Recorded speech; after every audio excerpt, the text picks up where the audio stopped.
Good afternoon, everyone. It's Tuesday, June 9th, 2026. This is a school board workshop, and the time is exactly 1 o'clock. Sergeant at Arms, has the front lobby been attended to? Yeah. Okay. There are 10 items on the agenda today.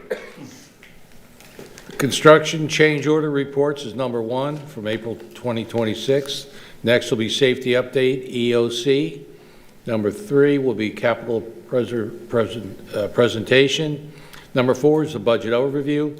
Number 5 is job description. 6, state and federal legislative update. 7, policy review, the briefing first reading.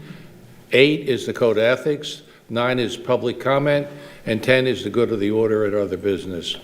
Per board protocol, each board member should aim for a 4-minute for the initial comment and for a second follow-up, and then for a total of 10 minutes in duration. First on the agenda, we have the construction change order reports for April 2026, presented by Scott Rickenbacker and Kira Sostak. Good afternoon, board members. Superintendent Carlin, Scott Rickenbacker with Kira from the construction department. We have the April 2026 change order report is required by statute. On your front cover sheet, can you see it up on the screens?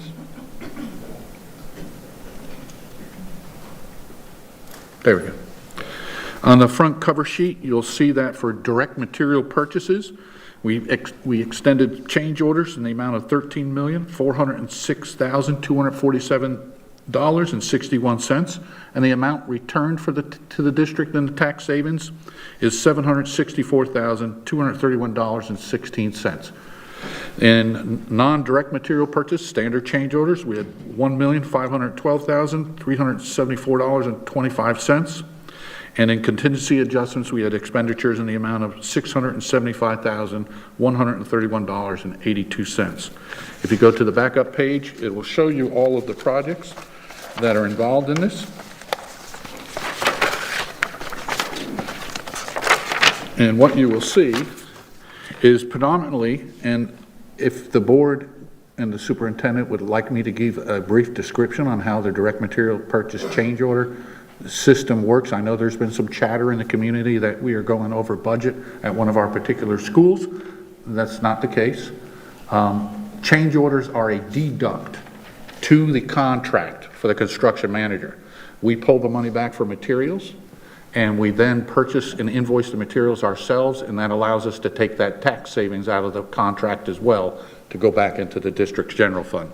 So of the large amount you see, the $12 million for direct, or $13,406,000, that was all mostly from the new Alva High School being built out there. We're purchasing all the materials for that project and getting that underway. So we've already saved $750,000 back to the district at this point. The second one are the non-direct change orders, general change orders. What you'll see is this is for Riverdale High School. Yes, the construction is done. We're in auditing stage, and people say, well, why are you putting money back into the project? These are what we call direct material purchase reconciliations. When we start the direct material purchase process, we get assumptions from the construction manager and his subcontracts on what the value of those direct material purchases could be, and we work throughout the project to get to that point, and in some cases we didn't expend that assumed expenditure, and we have to reconcile the books and give that non-taxable materials back to the vendor. So again, this is all money that was in the total project cost approval. There is not new monies going out to this school. This is just an accounting reconciliation of those particular subcontracts. And then we had contingency adjustments, and we expended $675,000. And the biggest one, obviously $721,000, was at Cypress Lake Middle School. In the design process, they did not configure a fire lane. By Florida Building Code, we have to have a fire lane so fire and emergency vehicles can get around that site. There was one there, but there's been so many things have been added to that site over the years that it's kind of become convoluted. So we expended project money within the project, again, within the total project budget, to accommodate that, put in a fire lane, get it approved, and put everything in place. Are there any questions? We await your discussion. Thank you. Any comments or questions? I just want to say thank you for that explanation, because that is correct. You hear a lot of chatter out there, so thank you for explaining that. I appreciate that. You're very welcome. Thank you for allowing me the time to do so. Okay, any other comments? I just want to thank you for that too, because I did hear some confusion out there regarding, and this is basically like checks and balances, and how we spend the money, and how you're spending the money, and making sure that the jobs are being done properly. So thank you. And you know, at the end of the day, in 1 month reporting, $750,000 coming back to the district in this already difficult times financially, I think is a big hurrah.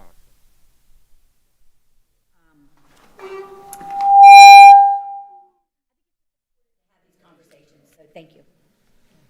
Okay, any other comments? Okay, thank you very much. Once again, great report, and I agree, it's nice to see those funds coming back. You always able to save some money for us. I really appreciate that. Next on the agenda, we have the safety update with EOC presented by Dave Newland, Benjamin Abes, and John Schultz.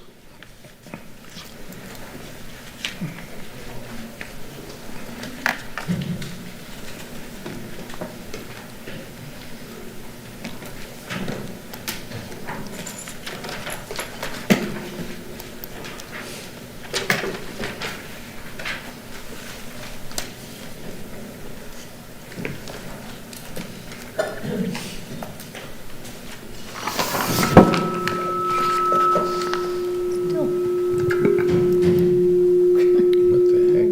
What's going on? Good afternoon, board members.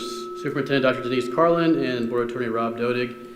Today's presentation is the hurricane update. Also, any changes with, sorry for the background noise. I think it's better now. Also, just any new updates and changes with not only with our district office, but also the Emergency Operations Center. So with me today is Director of Public Safety, Benjamin Abes, and also John Schultz, Chief Emergency Management for the Emergency Operations Center.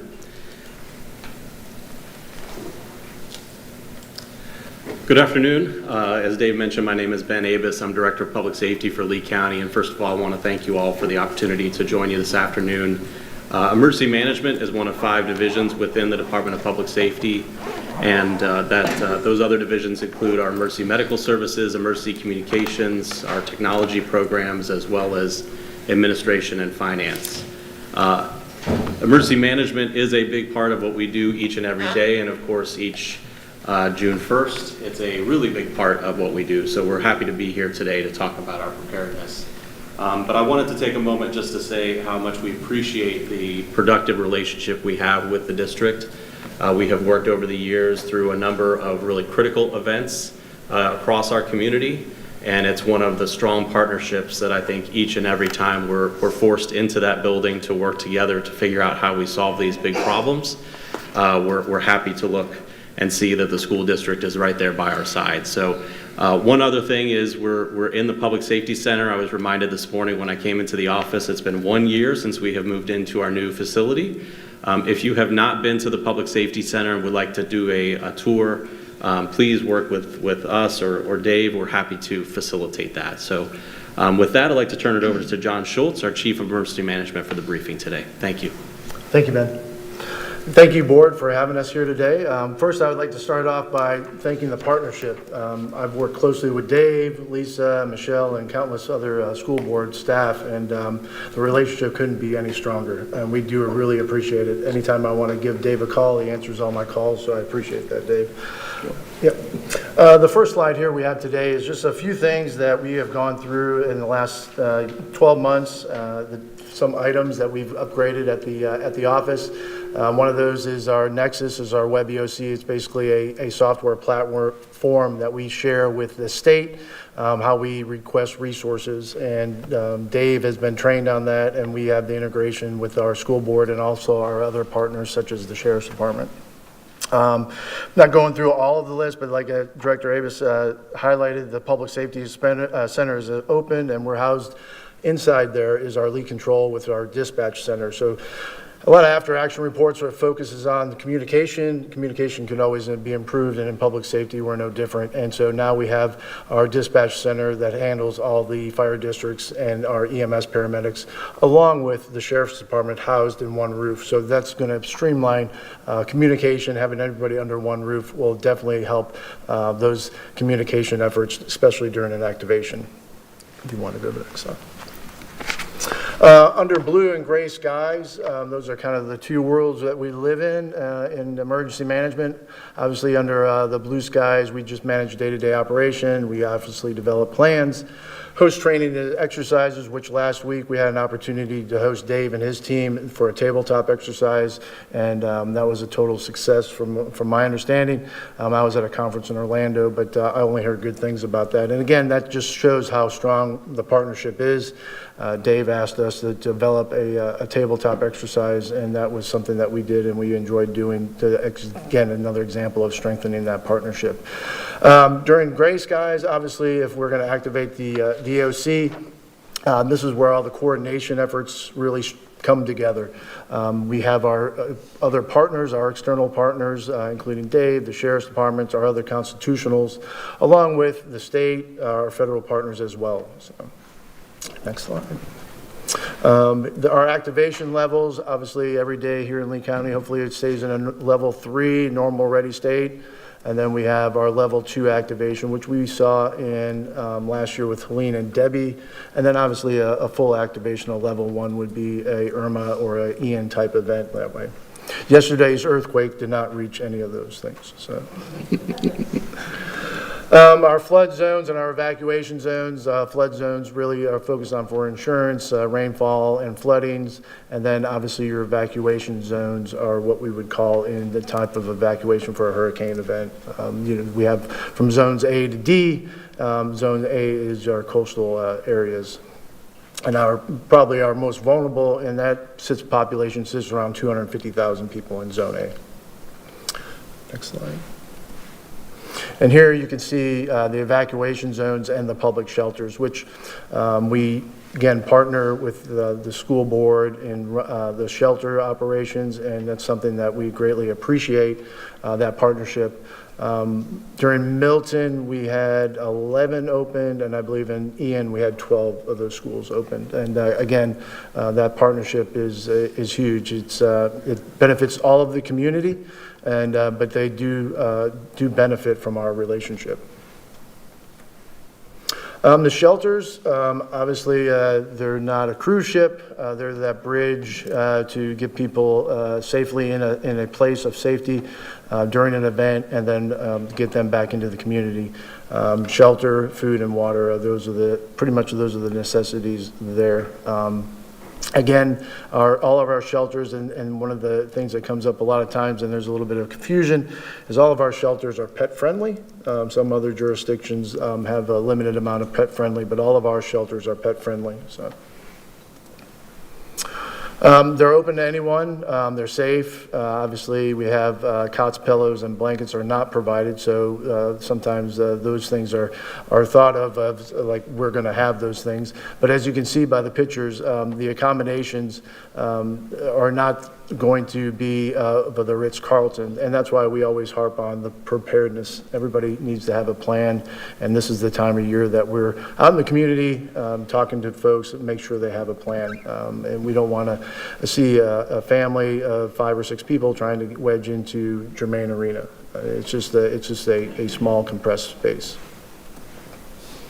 Also, we partner with the Department of Health and our special needs shelter. We do that. The pre-registration is before a storm.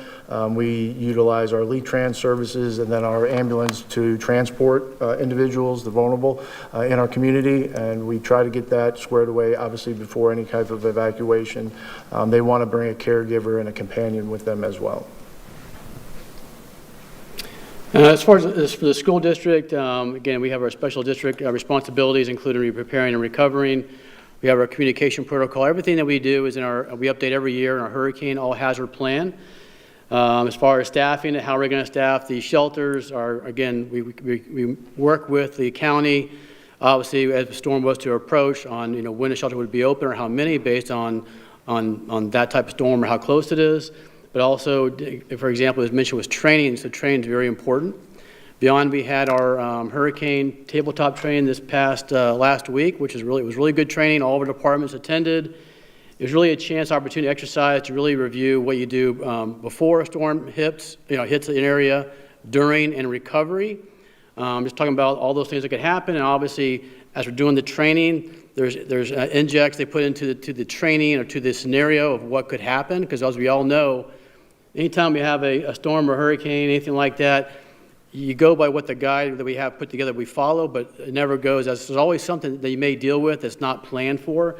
So it really trains us to really deal with those what ifs, what was to happen, how would you handle it. So the training was very well received.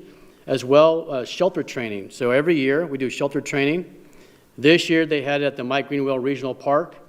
Next year we'll be at the back of the shelter sites. They're going to go back and forth. But this allows the shelter teams from the school sites to attend the training with the county. The county also has a group that they assign to every shelter to assist with staffing. So it gives the opportunity of those shelter teams and staffing to work together as well. So the training ends up going very well, and they help to address any questions or changes that we go from year to year.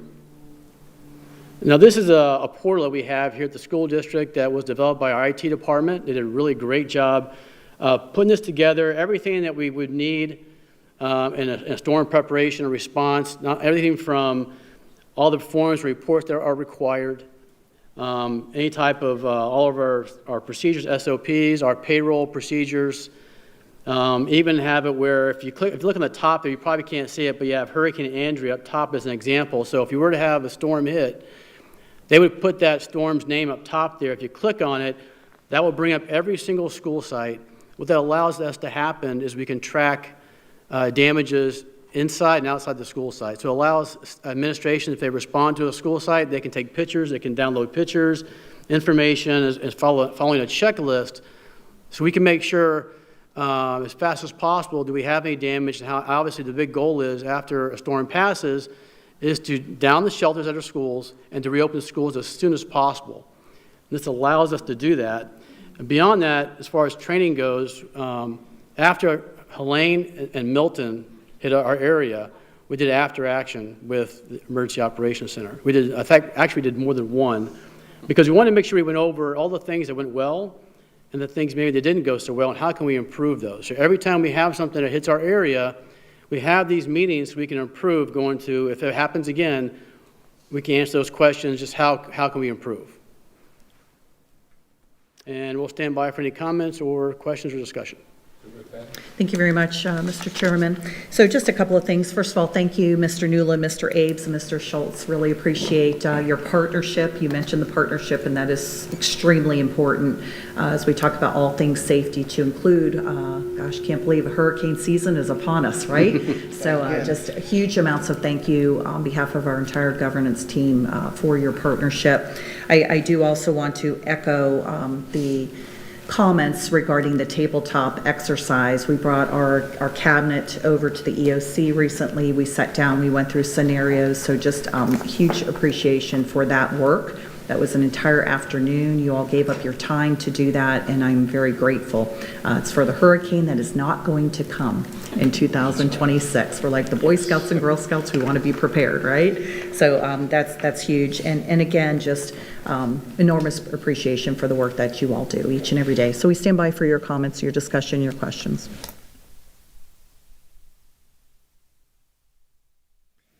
For myself and for LaTanya Thomas, the first day of hurricanes, very important. That's our birthday, June 1st. But my question really is, after the hurricane passes, how many non-school shelters do we have so we could actually reopen our schools to get everybody back in school and the people back to work? Have y'all identified enough of those, you think, or? I appreciate the question, and that's something, one of the topics, you were involved in the Resilient Lee planning, and that was one of the main points of feedback after Hurricane Ian that we brought back to the team, was how do we demobilize the school-based shelters as quickly as possible, get those turned back over to the district so that you can remediate, repair, and get those facilities back open.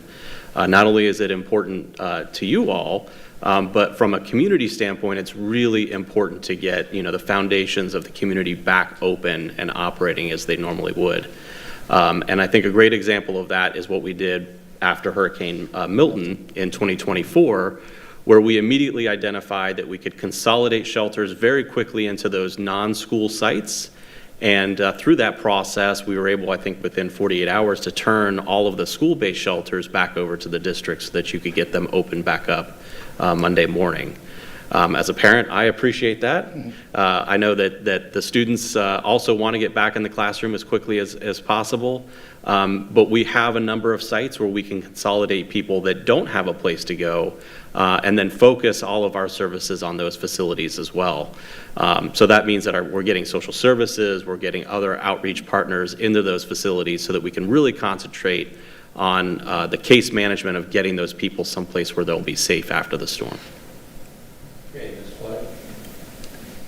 Thank you for coming over here today and educating the people in this room, but also anybody that's listening. I mean, being a lifetime Floridian, I've sat through plenty of these. And it's interesting, I never even really thought about your blue sky days and what it is that you all do, so thank you for breaking that down. Thankfully, there's more of those, I hope, than the gray sky days.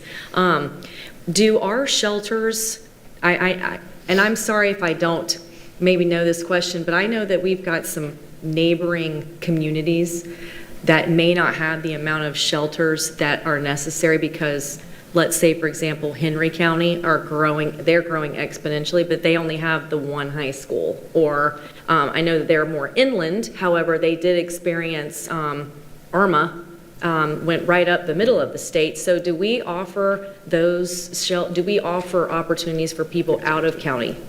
We work very closely with Florida Division of Emergency Management as well as our neighboring counties. To your point, there are some neighboring communities that do not have the type of robust shelter capacity that we do. When we have an opportunity to help those neighbors, we try to make that available. But to the previous question, we want to ensure, with Irma as an example, Irma had some inland impacts that didn't necessarily impact the coast. We were able to get some schools back open. We wouldn't want to bring neighboring communities into school-based shelters. And so if we have the opportunity to bring people from other areas, we've also done what we call host sheltering. Mm-hmm. So if there's a storm on the east coast of Florida and people need to evacuate the east coast and come to the west coast, then we'll do host sheltering. But during those times, we may get some rain and some wind, but otherwise, the businesses are open, the schools are open. It's an otherwise normal day for us, and so we use those non-school shelters to host people from outside the area. Okay, thank you for clarifying. I appreciate it. Okay. Ms. Fisher? Thank you, Mr. Ribble. Question actually through the chair to the superintendent, and it's actually also involves Mr. Person. We had some actually community block grant funding a few years ago. I know Mr. Persons was kind of dealing with it, and it went to some hardening. It started reminding me of the shelters. If at some point you all could follow up and refresh my recollection on that. I can't remember where it ended up going. I know it was like generators and things like those. Okay, we'd be happy to look into that and get that information to you. I just couldn't remember on that. Thank you. Oh, no It reminded worries. me of something. And the second thing, thank you, Madam Superintendent. Second thing is Mr. Schultz and Mr. Abes, I appreciate you so much. Thank you for your partnership. I actually had the opportunity during Hurricane Helene and Milton to witness you guys in person. We remember that. So, and see your operation. You guys were fantastic, and thank you for everything you do. Thank you so much for this opportunity, because I don't think that you've ever spoken here before. So I just wanted to thank you for that, because that actually we should be thanking you for the partnership, because I think you're bringing us into your wheelhouse, really. So thank you. I just have a couple questions. One is, since I learned something new, that all the shelters are pet friendly. So that was new to me. I have a plan. I don't actually go to shelter, but I have a plan that I stick to every hurricane, very much a ritual. But people should have crates. Can you kind of clarify that? Because that wasn't, and I know some people may not. And then what do you do in that kind of situation, if you don't mind me asking? So if you bring a pet to one of those shelters, you're required to have your pet on a leash. They must be crated. and you have to bring all supplies and anything that you would need to take care of your pet with you. Just as you would food or water for your family, you would also need to bring food and water for your pet as well. And those individuals are responsible for taking care of their own animals. So, just as you would plan and prepare for the rest of the members of your family, your pets are members of your extended family as well, and you'll need to include them in your emergency plans, whether you're coming to one of our public shelters. Preferably, you're making plans to go to someplace safe, like a friend or a relative's house, outside of those evacuation zones. Thank you so much. Now, my other question is actually through the chair to the superintendent, and this may be information to get to us later, but is the Alva High School going to be a shelter? And are any of our new schools, new built schools, are we building them to the standard that there would be a shelter? It's an excellent question. Chief Newland, do you have that information? If not, I'd be happy to research that with staff. Yeah, I'd have to get back and find out for sure to answer that question. I'd have to research that and find out. I don't have that to answer that question. Okay, so we'll get that information. We'll provide that for you. Thank you. Thank you. That's it. Thank you so much. Okay, and Ms. Jordan? I'm just going to jump on as well. Thank you so much.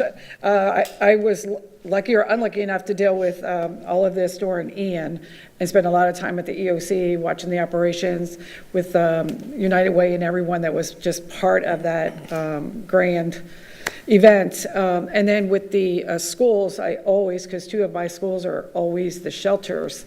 And I have to say, our administrators, the people in the kitchen, everyone who's involved in this, everybody just really jumps in and they do whatever they have to do, lay the paper down on the floor for their animals, the crates, have the little place for their dogs or whatever to use the restroom. But I just really want to say thank you, because it is really important for all of us to be on the same page and to have this information.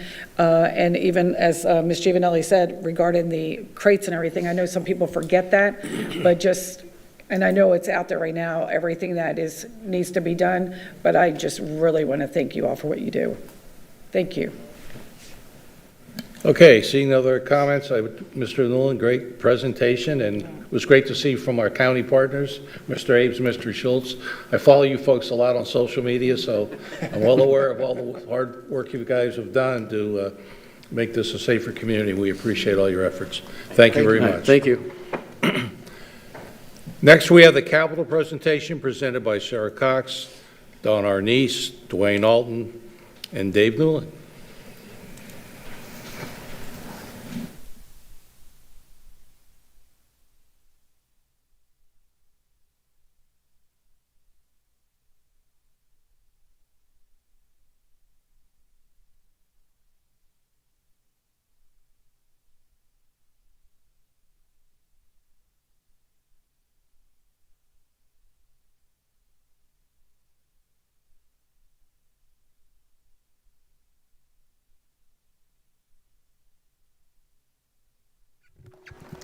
All right, well, good afternoon, school board, Superintendent Dr. Carlin and Attorney Robert Dodig.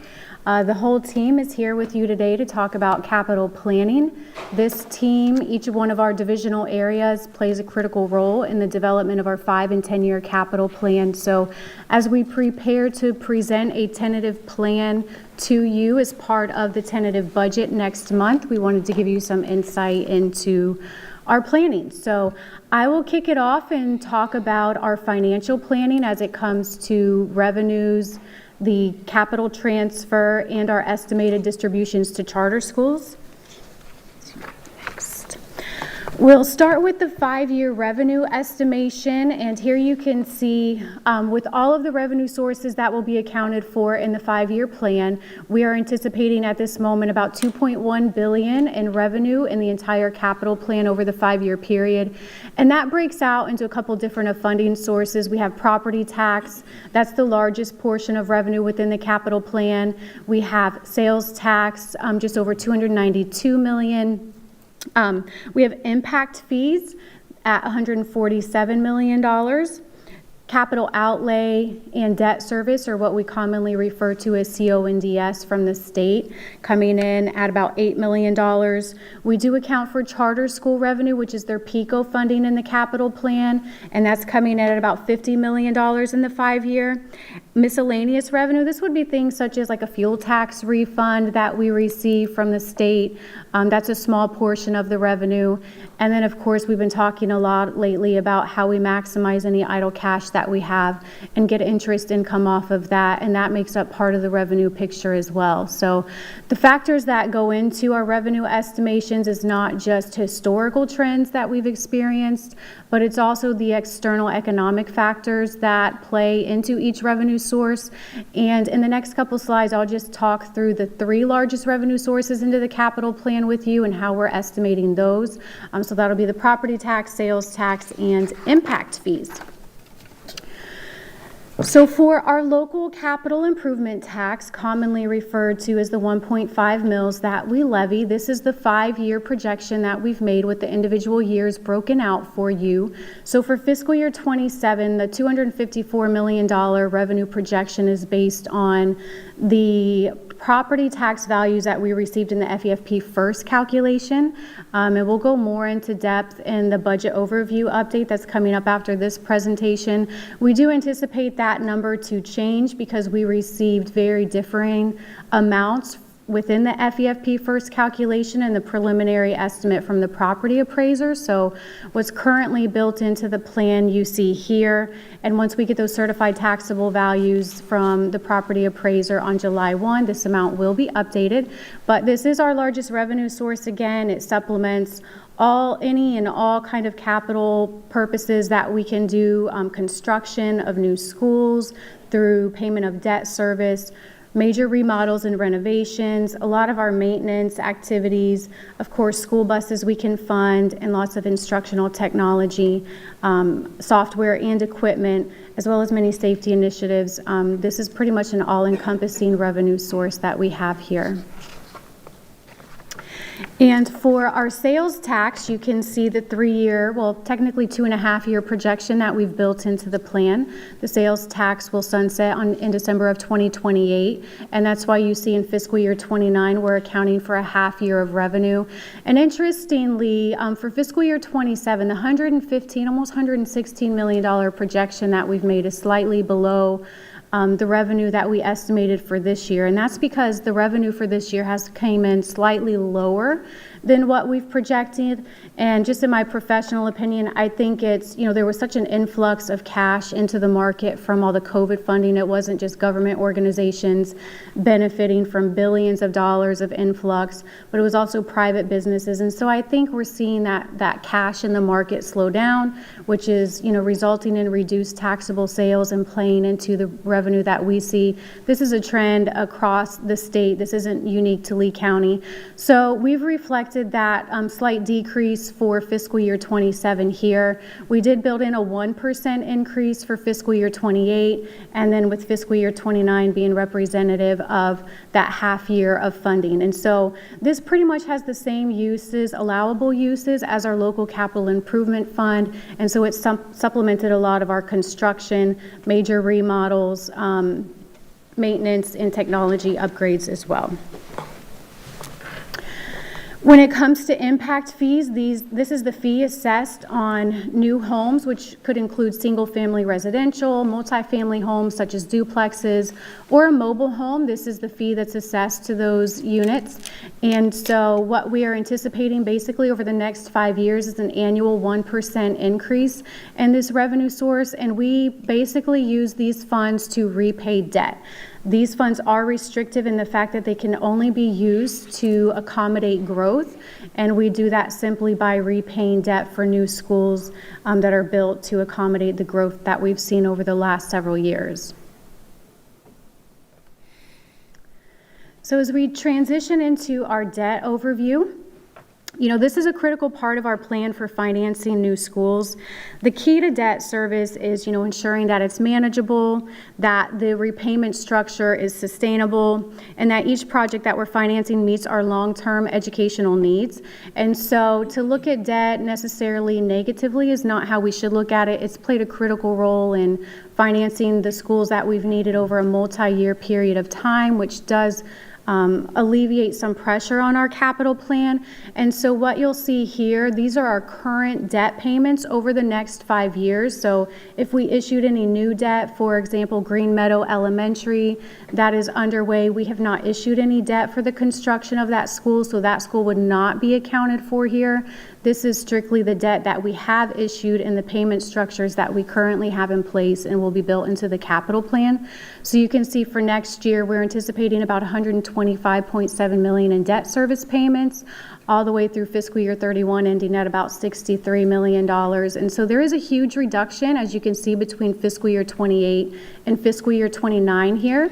And if you'll go to the next slide, the reason for that is because there were several debt issuances that we repaid specifically with sales tax funds. And when those funds expire in December of 2028, the debt issuances that we had will also be fully satisfied. So that's why you see that decrease in the debt service payments on that prior slide. And we typically look at debt as it relates to our local capital improvement fund. We have a statutory requirement that says we cannot use more than 75% of our capital millage revenue to repay debt. And here you can see over the 10-year capital plan period what that looks like. We have in the orange bars for you the revenue that we anticipate for our capital millage over the 10 years. You can also see what those debt service payments look like that are only coming out of our capital millage. As I mentioned, we do repay debt with impact fees as well, so that is not accounted for here. This is just a measurement within our capital outlay millage fund. And then you can see the percent as that reflects to a percent of the revenue. And, I'm happy to say where in 27, that debt service is about 26% of the capital outlay millage revenue. Based on the debt that we currently have, you can see going out, it goes down to about 11%. And again, that's just based on the current debt that we have in our repaying with capital outlay millage funds. Shifting over to the transfer from capital. We've had a lot of talk about this as it relates to the general fund and the role that it's playing in the general fund. The district has always taken a transfer from capital in most years when you look back at our history. And this is something that is allowable under Florida Statute 101171. Any capital related expenditures that occur in the general fund, maintenance, the work of the maintenance department is a perfect example. We can transfer funds from capital to the general fund to cover those capital related costs that are occurring in the general fund. And so these are just some of the uses outlaid in statute that we can use that transfer for. Some of these we can also charge directly to the capital fund, and we're not necessarily leveraging that. Other than our construction department, you don't see them listed here, and that's because the construction staff currently are charged directly to capital. So when we talk about that transfer, these are the things that we're talking about. We'll be transferring from capital to general to cover these types of things. And this is a practice that most, if not all, districts use. It's part of just our financial strategy, and as we move forward, we'll have to, think about how we leverage that to create sustainability within the capital fund as well as the general fund. And here you can see, going back to fiscal year 22, all the way through what we plan for fiscal year 27 as the capital transfer. I've listed for you the total transfer from capital because in any public-facing documents, such as our budget books or our annual financial report, that's the number that you would see. But what I've broken out here for you is the amount of the transfer that's been for charter schools. That's majority their PICO funding that we transfer from capital to general fund before dispersing it to the charter schools. And then we have the net transfer for operating.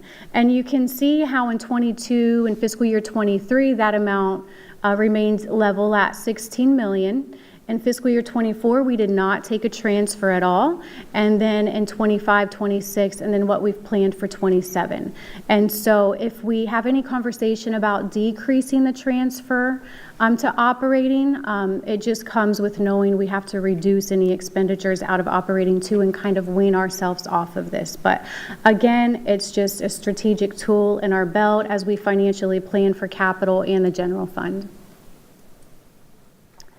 And lastly, before I turn it over to operations, who has the meat and potatoes of the plan, as far as appropriations, we do have charter school disbursements that are encompassed in the plan. These are required charter school disbursements that we make. So the capital outlay millage, the 1.5 mils, back in fiscal year '24, a law was implemented that we had to share this revenue source with charter schools, and it was in a phased-in approach. So when it went into effect in fiscal year '24, we had to disperse 20% of the revenues that they were eligible for, and each year it's up to 20%. So in fiscal year '26, we're dispersing 60% of the revenues that they generate. Next year will be 80%. With fiscal year '28 thereafter, they will be receiving 100% of the revenues that they generate out of the capital millage fund. And those revenues are generated based on their proportionate share of FTE. Same with the sales tax. Those revenues are shared based on their proportionate share of FTE as well.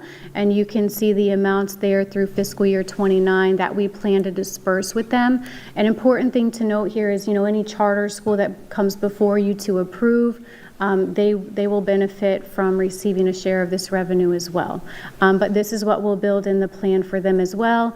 And of course, this is all based on their FTE projections. So as their FTE changes, as we get those actual results through the FTE surveys, these amounts get trued up. But for planning purposes, this is what will be built into the plan at this moment for our charter school disbursements.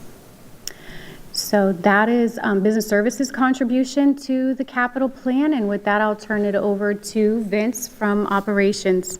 Thanks, Sarah. Good afternoon. Vince Koluka, Director of Planning and Maintenance. Board, thank you for your service.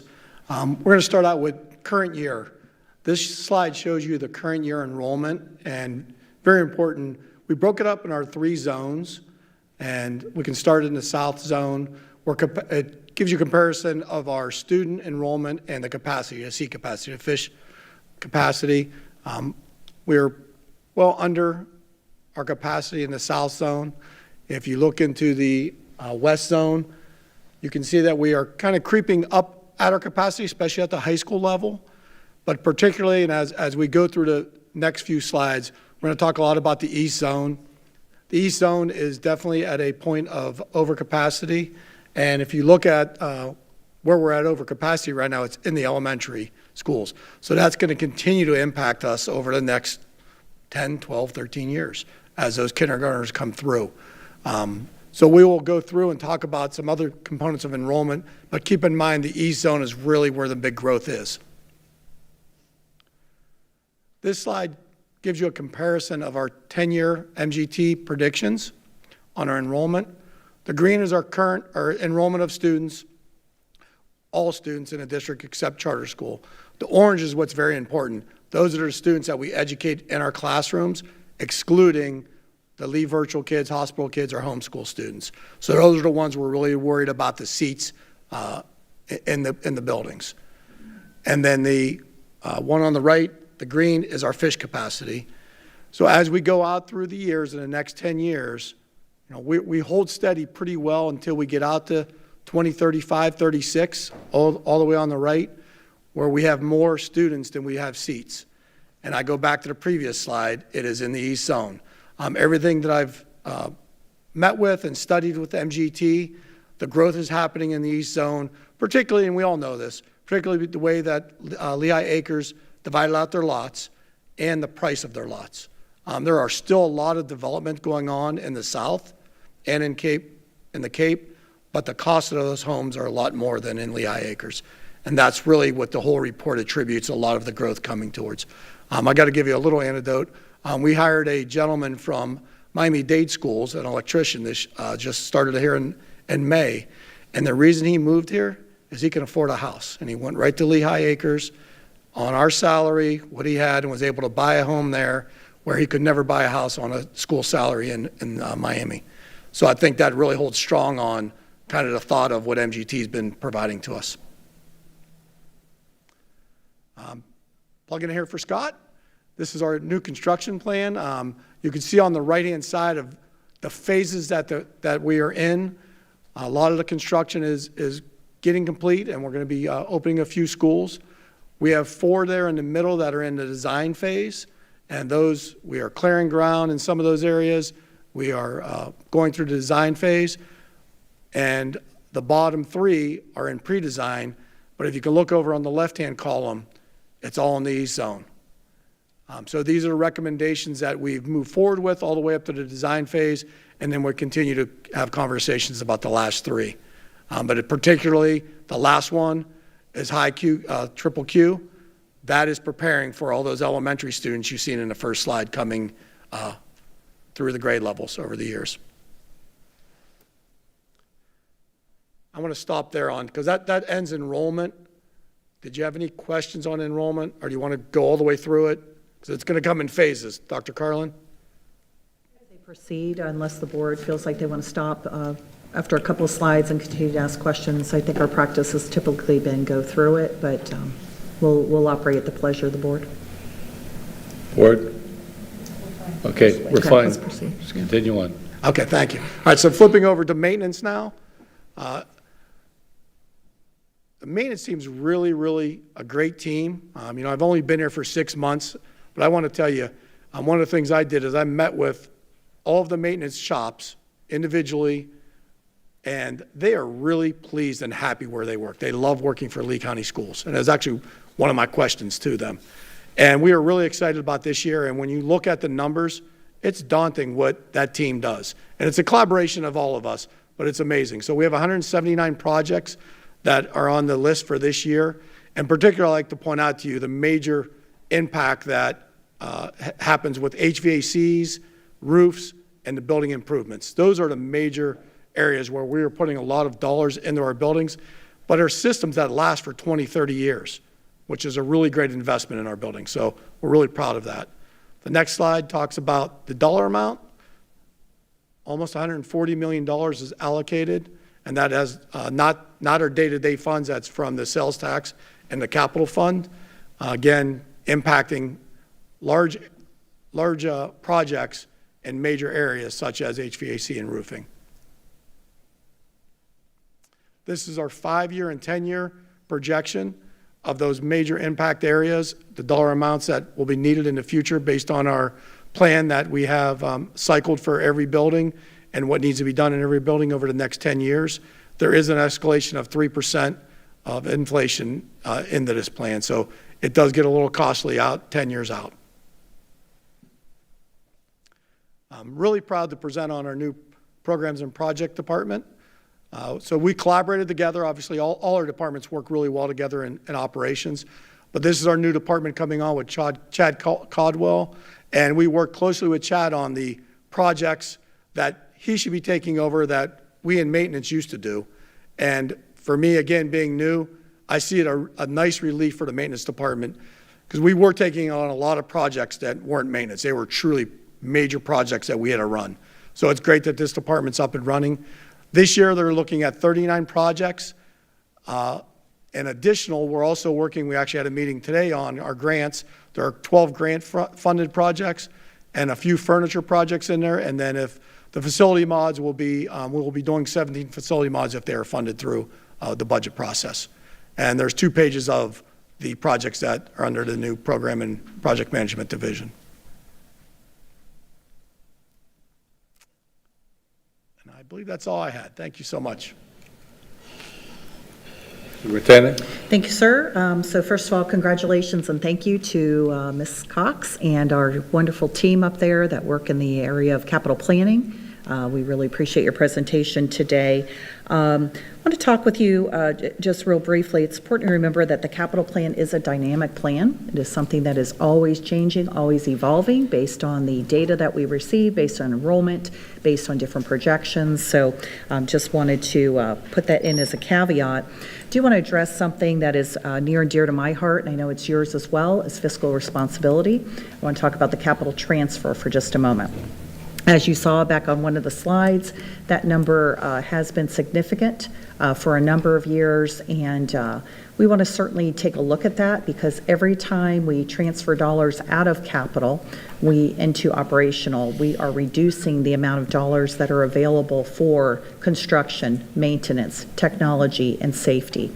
Not to say that it isn't being used properly, it is, absolutely, very legitimate uses, but that's something we want to continue to wean ourselves off of, especially as we start to move forward toward 2028 and beyond. So just know that that is on my radar, continues to be a focus, and we will continue to find ways to reduce that amount, ultimately to the point of close to zero if we can, because we want to make sure we hold on to all those dollars in the capital budget. With that being said, know that this is continues to be a conversation at our cabinet, continues to be a conversation with staff, and we will continue to have this conversation with you as our partners, as our board members. So with that said, we look forward to your conversation, your discussion, and your questions. Thank you. Questions from board members? Ms. Persons? Do we have any surplus land that is too small to build on that we're trying to sell at this point, or not? I know a while we did, but I haven't really heard anything lately on that. Mr. I'll Parsons, defer to the team. Yes, go ahead, please. I'm smiling because I'm leaving this meeting to have a meeting later with our realtors on looking at some properties. So yes, we're in that process. Okay, thank you. Any other questions of the board? Ms. Jordan? I may be mistaken, but could you please, on the slide that you had just shown with everything that's going to be coming forward, the capital projects, I see Franklin Park's on here, and it's stating the chiller plant capital replacement. Are we needing to replace that when the school just was built? Great question, and Dr. Carlin kind of set me up, because that's great that you said this is ever evolving. No, it is a new build. You're correct. We did redo that building, and we are having issues with that. We put this initially on our plan to take on, and then it went back to construction. So that is actually off our list now. Construction's taking it on with looking at the warranties and looking at making sure that the contractors that put that in, they did not install it right, so that we are working through that. So that is coming off program and project, just happened. Yeah, and I just want to surface that, so thank you very much for handling that question. That was a question that I had when I saw the presentation, and my question went like this: where's the warranty? So there were some answers provided, and certainly we'll make sure that we provide you with any additional information on that, but it sounds like that's been pulled off the list, is that correct? Correct, yes, Okay, that's pulled thank off the you. list. It's pulled off of what? Off program and project management list. They will not be overseeing that. That's going back to construction. Oh, okay, And but we're just seeing it. Yes, but Mr. it's not Scott here. will be working on that. I'm pretending I don't see it. Okay. Yes. Gotcha, thank you. Ms. No, great Shelby question. is next.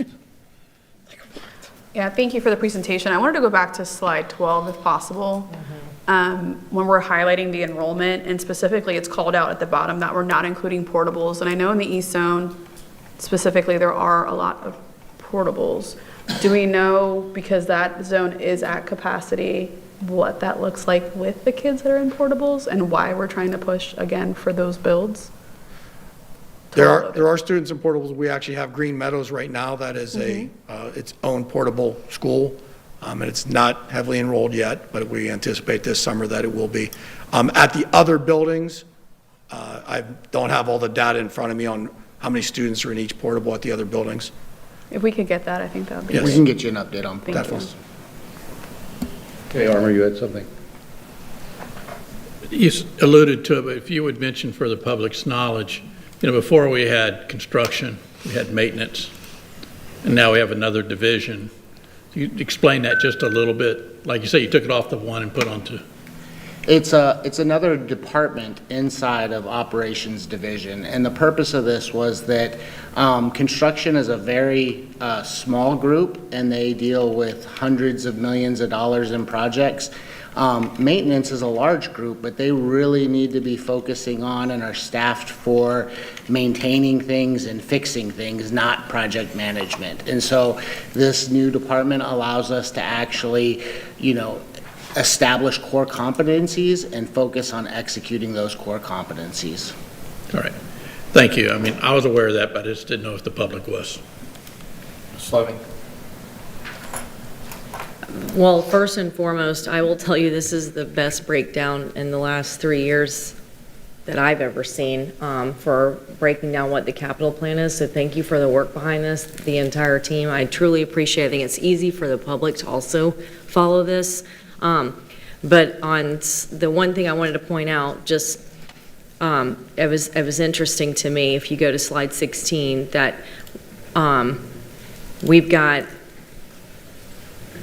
almost $2 million in athletic projected funds. Can you talk a little bit about that? Because I have gone to multiple sporting events in the district, and I actually thought this would be a little bit higher with some of our facilities. So can you just talk just briefly about what it looks like for these projects?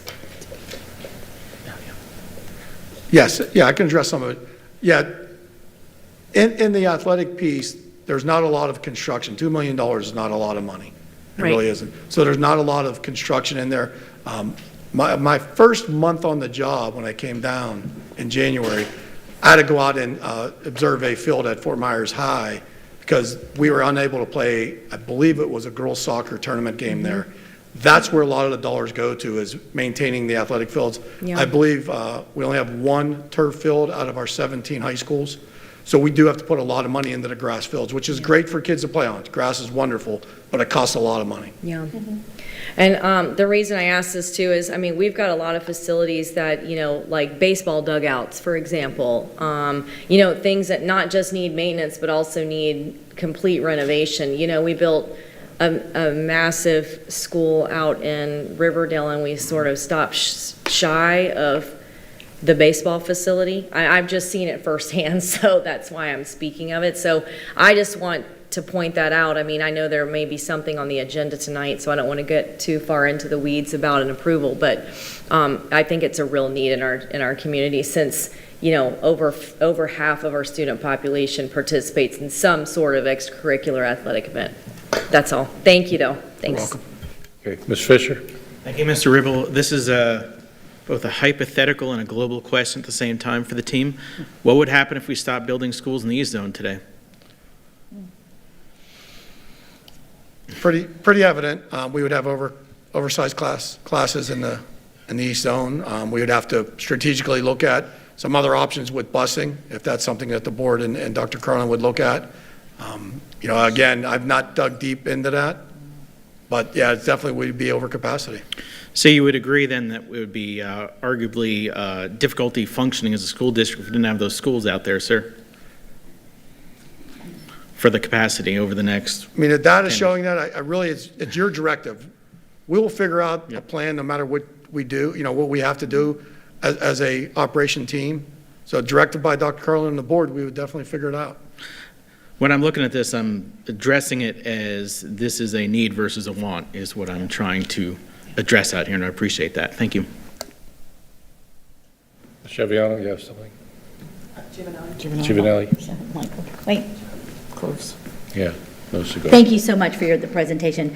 I do have a question, and this is regarding the COPS payment. This is for Mrs. Cox. The COPS payments, they're paid out of the capital funds, right? Or how does that work? Please. So our COPS payments are currently repaid. Majority of it is the capital outlay millage fund. Some is with impact fees, and then some is with sales tax. And then, of course, when the sales tax sunsets in December of 2028, those COPS issuances will be satisfied with it. Okay, that's important to know. And thank you for that, because I just learned something new today. That was my notes. I've got the asset sales tax sunsets in 2028. So you answered that. Thank you. I think that my other question. So regarding charter schools. So when they count their FTE, I know how ours can kind of fluctuate from when they first count and then the second count. What happens if theirs fluctuate? They get, because I guess, is it my understanding we pay them, not the state, so we control it? So how does that work once the count's done? Yeah, Thank that you. is correct. So as their FTE fluctuates, as we get their updated FTE amounts through the FEFP calculations, of course, we start with a projection and then we have the 2 surveys throughout the year. So we do essentially like a true up with them. So we give them a projected amount based on their projected FTE.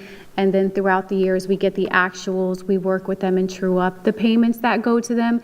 And just so you all know, we do disperse charter school payments bi-monthly, their FEFP, all of the funding, the capital funding that they get. So we just make adjustments throughout the year as that goes on.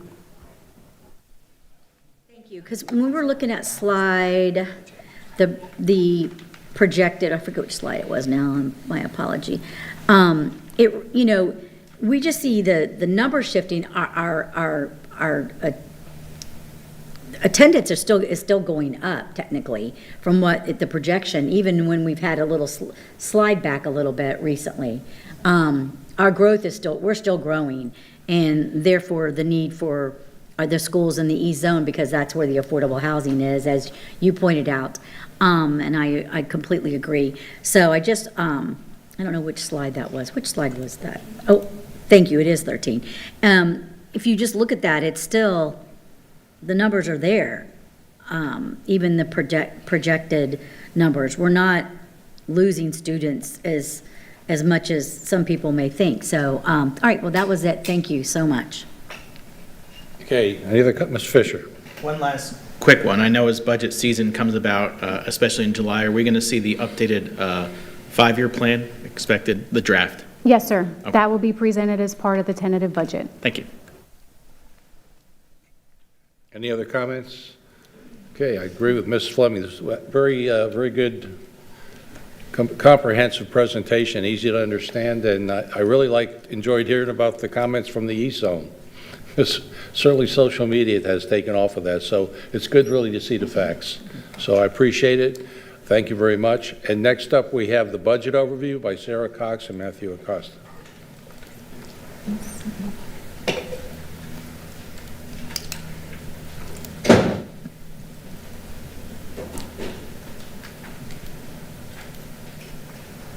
All right. Well, good afternoon again. You have the privilege of sticking with me for a little bit. Let me scoot on over, Matt, so you can see.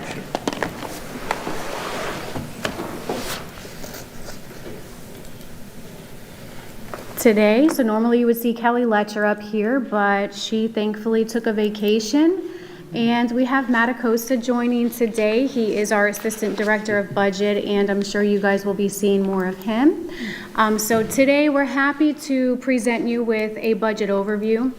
We've had a lot going on within the last couple weeks, not that we ever really have a downtime, but we received the Florida Education Finance Program, or the FEFP fourth calculation, which is the result of the February FTE survey. So we have those results to share with you. We do want to revisit the fiscal year 26 budget outlook. That was something we discussed at the April board workshop.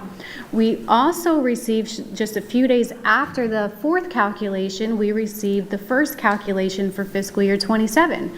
So we're happy to share the information that came out of that with you, as well as some other non-FEFP highlights, what we're seeing as it relates to school taxable value, because what we saw built into the FEFP first calculation versus the preliminary amount we received from the property appraiser is quite different. And then we'll just revisit our fiscal year 27 budget timeline as it relates to schools and the district as a whole. So for the fourth calculation, and attached to the agenda item for this presentation in board docs, I did also share with you an FEFP handout. It breaks down the specific calculation, so if you wanted that detailed information, you have it. But for our unweighted FTE, and again, I always want to preface that FTE is not the same as enrollment. FTE is the measurement of instructional minutes for students.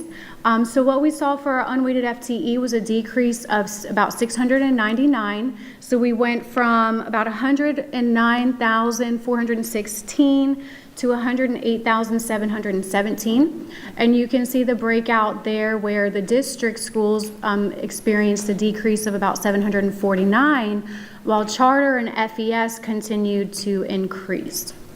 And so as it relates to our base funding, that was a decrease of about 4.3 million. Within the categoricals such as educational enrichment, safe schools, we did see a decrease in the categoricals of about 2.8 million, leading to an overall funding reduction in the fourth calculation of 7.1 million, 6.6 million of that which was specific to the school district and not charters or FES.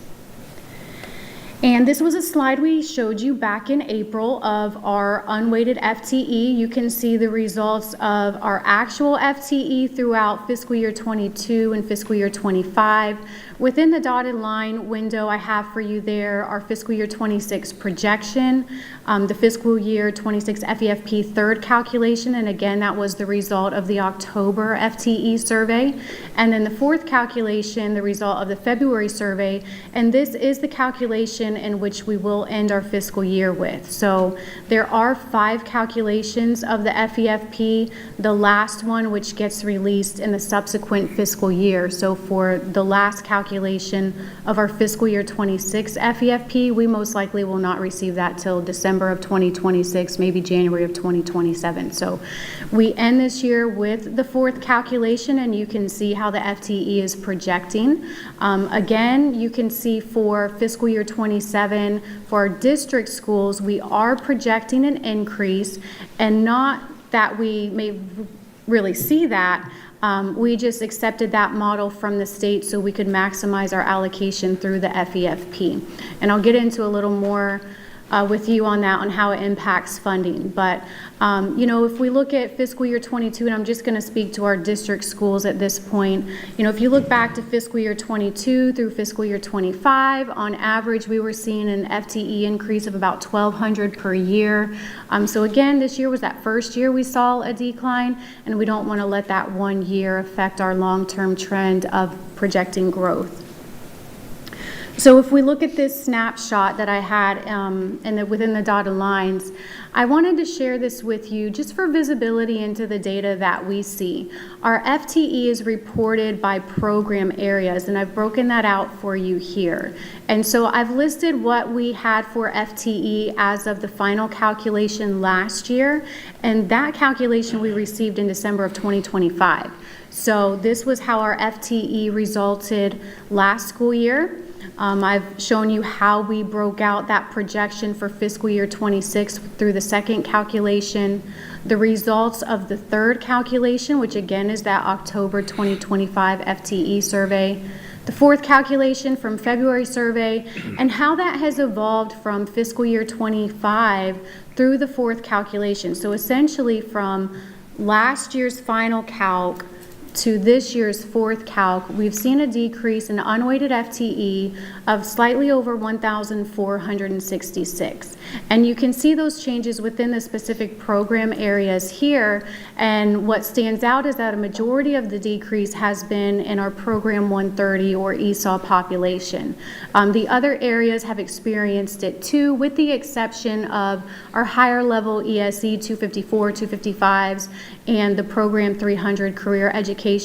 What I do want to point out is that we did not have a significant increase in ESE FTE as this slide may allude to. This was simply a reporting correction. So many of these FTE were reported in a basic education program like the 101, 102, 103, and this year we made that correction to report them to ensure we receive the maximum funding for those kids. So I just wanted to clarify it wasn't necessarily an FTE increase for those higher level ESE students, just a reporting correction that we made. So when we take the results of our FEFP fourth calculation and go back to the outlook we had for our general fund budget, this was something we shared with you back at the April board workshop. Our projection has not changed much. In fact, when we looked at our projected revenues from that time frame and our projected expenditures, we shared with you a $92.4 million operating shortfall. And we were going to bridge that shortfall with a $45.4 million capital transfer, which included a small portion of charter school PICO funding, that ultimately projects our remaining deficit at the $47 million. So we have not changed that projection at this point in time. When we shared this with you back in April, we did anticipate about a $5 million reduction in the FEFP fourth calculation. We realized $6.6 million. So it didn't necessarily change our projected outcome much, but I just wanted to share that with you because you know, as we conclude our year with the fourth calculation, we are still concluding our year with this information. And of course, these are all projections. You see the reasons for how we got here. This is something that did not happen overnight, and it will not be solved overnight. So we have the reasons here that we talked about back in April of just the COVID influx of COVID money over those couple of years. And when that ended early in fiscal year 25, we shifted some of those expenditures back to the general fund. We see property tax values cooling down, and we'll share some specifics with you on that in a couple of slides. Interest income, again, we always try to maximize any idle cash we have, and as we spend down our funds and we don't have as much to invest, we'll see that decline, and we're accounting for that in the next year budget. That 1 year of declining enrollment that we've seen this year, and unsure of how that will continue in the future years. And of course, as we all experience within our personal lives, inflationary pressures. So I just wanted to revisit that with you because we will conclude our budget with the fourth calculation, and I wanted to let you know that this is still where we stand and continue to work. So I'll transition over to the FEFP first calculation that we received late in May.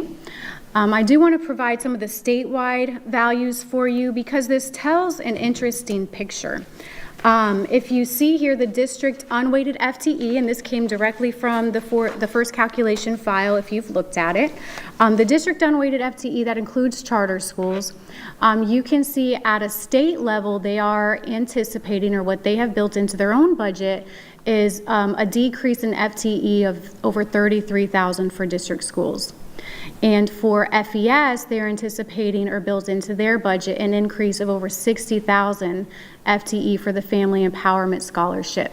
So just interesting as you know, we think about our own declining enrollment, our own state of budget. This is something not unique to Lee County. This is something going around statewide, and it's reflected in the state's budget. So I wanted to point that out, and then some other specific details in the state's balancing their own budget. What they typically do is, you know, they start with the base student allocation. That's the amount of funding we receive per student, essentially. And you can see that increase from $5,372 to $5,457, an increase of $85, or essentially 1.5%. So when we talk about those inflationary pressures, we all know, I mean, if you follow any economic reports, you know, inflation's been above 3% for several quarters, slightly cooling down, but we saw a 1.5% increase in our base funding. But when that gets applied to the program cost factors, and I'll show you specifically how that formula works on the next slide, you can see those went down. So the first calculation was compared to the third calculation, right? We just received the fourth calculation for the FEFP, but because when the state developed their budget, they were comparing to the third calculation. So for consistency purposes, I'm going to compare our first calc to our third calc. But what you can see here for the program cost factors, a majority of them decreased for next year, and that has a direct result on funding for us, and I'll show you that. But these factors apply to every school district across the state, not just Lee County. And then the same for the class size allocation. We did see a slight increase in funding there, about $3 per grade level, and that's less than 0.1% essentially. But once we apply some specific factors to Lee County, I'll show you how that changes here on this slide. So we do start with the statewide BSA, or base student allocation, increase of $85. We also have what is called the comparable wage factor that goes into our funding formula, and that's essentially the state's way of defining labor differences between counties. And you can see for Lee County that CWF, or comparable wage factor, decreased. So what that essentially does is modify our base student allocation. So last year, we essentially received $5,401 per student or per FTE in Lee County. And that $85 has now become $74 increase in fiscal year 26 because that comparable wage factor went down. So essentially the funding formula for FTE, we take the base student allocation multiplied by that comparable wage factor, and then we also multiply it by the program cost factor, and these are specific to student needs, whether they're in a basic education program, an ESE program, an ESOL program, etc. And you can see how the funding changed from the third calculation to next year's first calculation here. Thankfully, a majority of them went up, but interestingly, you can see our high-need ESC students, that funding is going down due to that change in the program cost factor. So important things, you know, these are all the kind of little mechanics that we don't always, aren't fully transparent with, but it is critical because it has a direct impact on our funding, and so I wanted to share the specifics of that with you.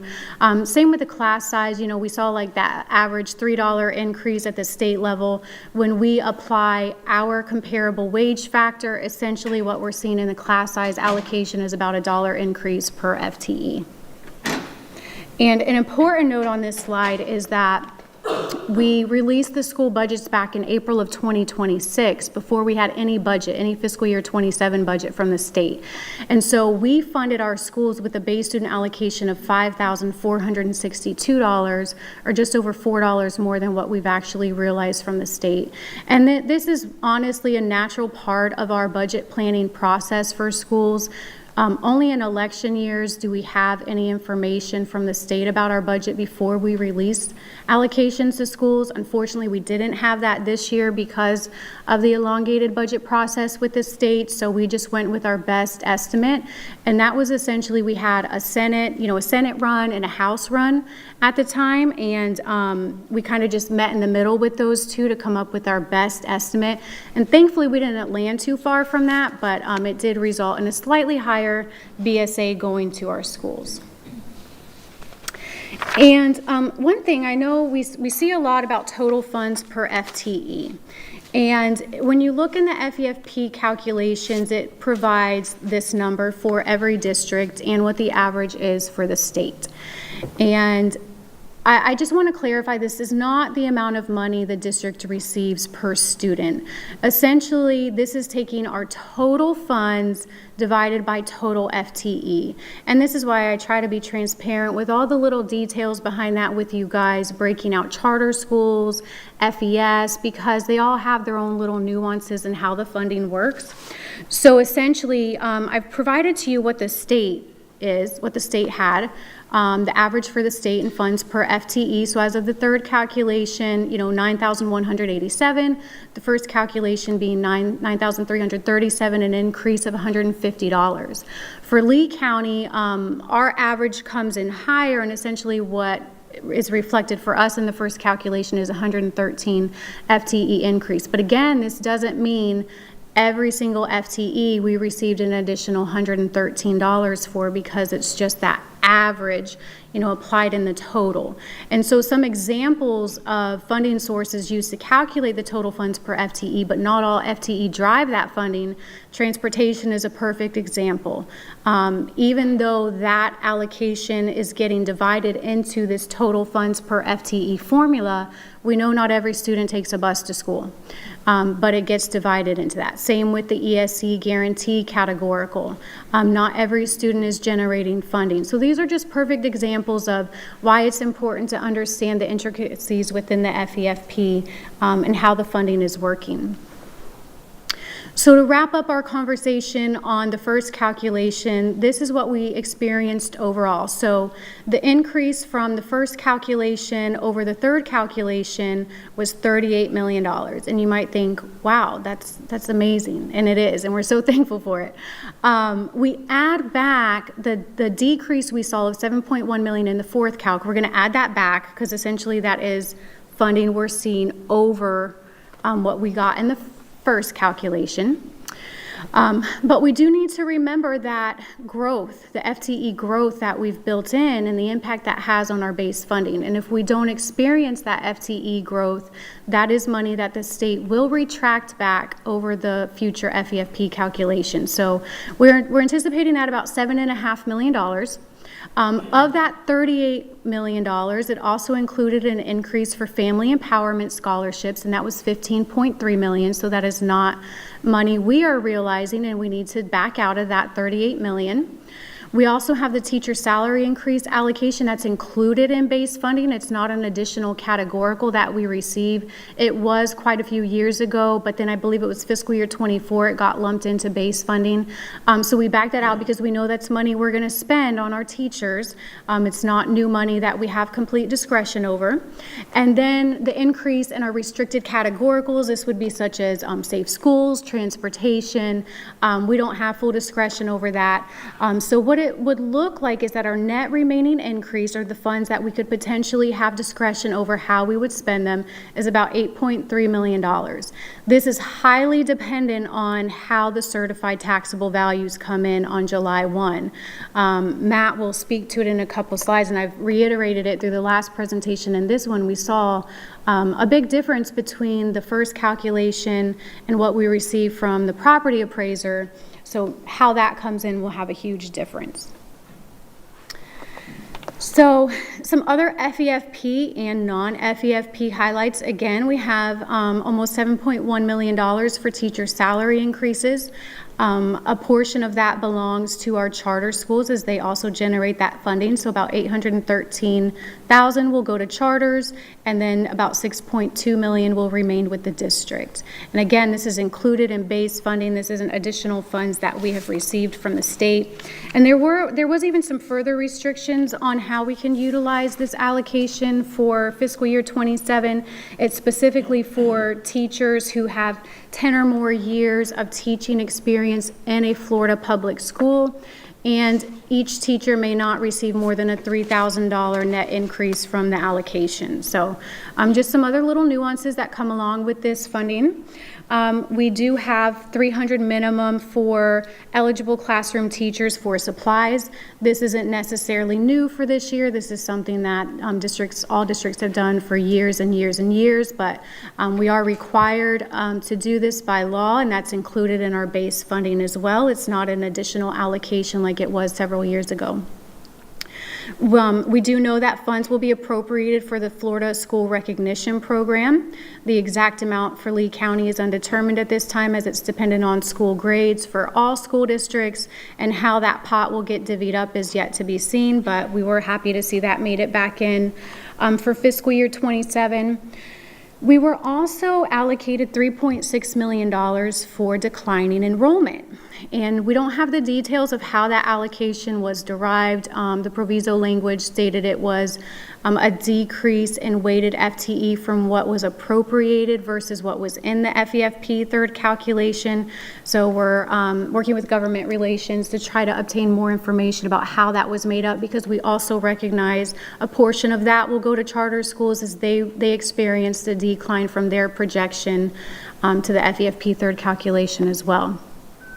And then some positive news. We always love when we can save money. The FRS regular class rate declined. It was very slightly, but it does generate a savings of about $2.7 million in the general fund, so we will take that. And with that, I'll turn it over to Matt to go through the rest of the presentation with you all. Good afternoon.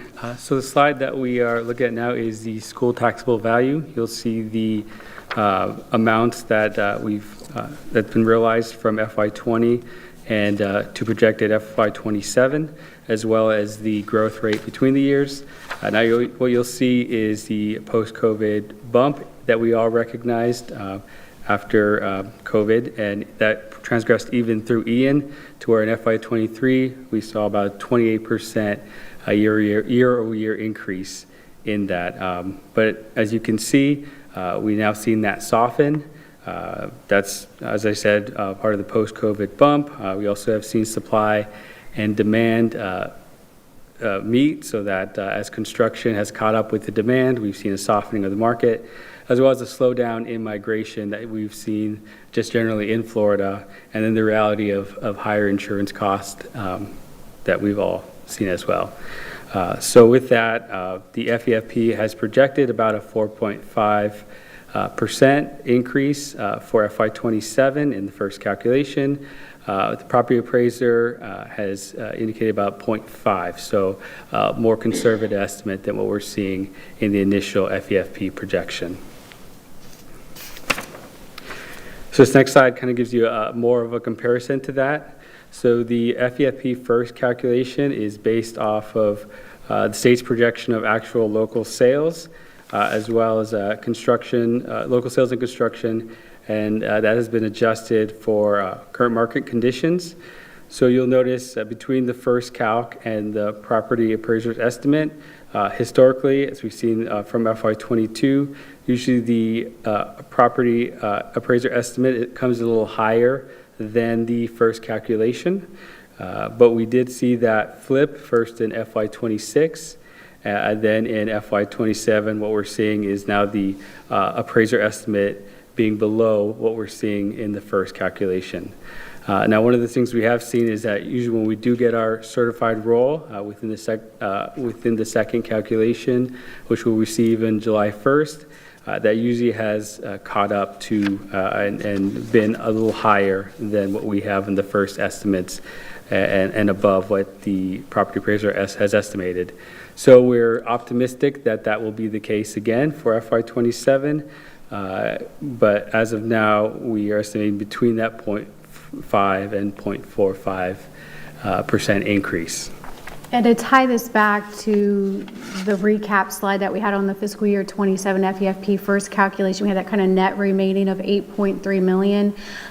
This difference is about $5 million between these two runs that we have for our 0.748 discretionary millage. You know, that's the only millage in the general fund that we have discretion over how we can spend it. So how this shakes out, and we won't know until July 1, is going to have an impact on our general fund budget and whether we see a nice little increase within the FEFP or not. So just to kind of reiterate the importance of the school taxable value, as you know, 60% of our revenue in the general fund and the capital fund is generated through local property tax. Of the general fund, the majority of that is through the required local effort. This is the amount that we are required to levy to participate in the FEFP, and it is where the majority of our taxable dollars come from. The other portion being the 7.48 discretionary millage, and this is the amount that we have discretion over for operational purposes. Now, as I'm sure you're aware, Florida voters will decide in November whether to significantly expand the state's homestead exemption, which would raise the current rate from $50,000 to $150,000 beginning in January 1st, and then $250,000 January 1st, 2027, and then $250,000 in January 1st of 2028.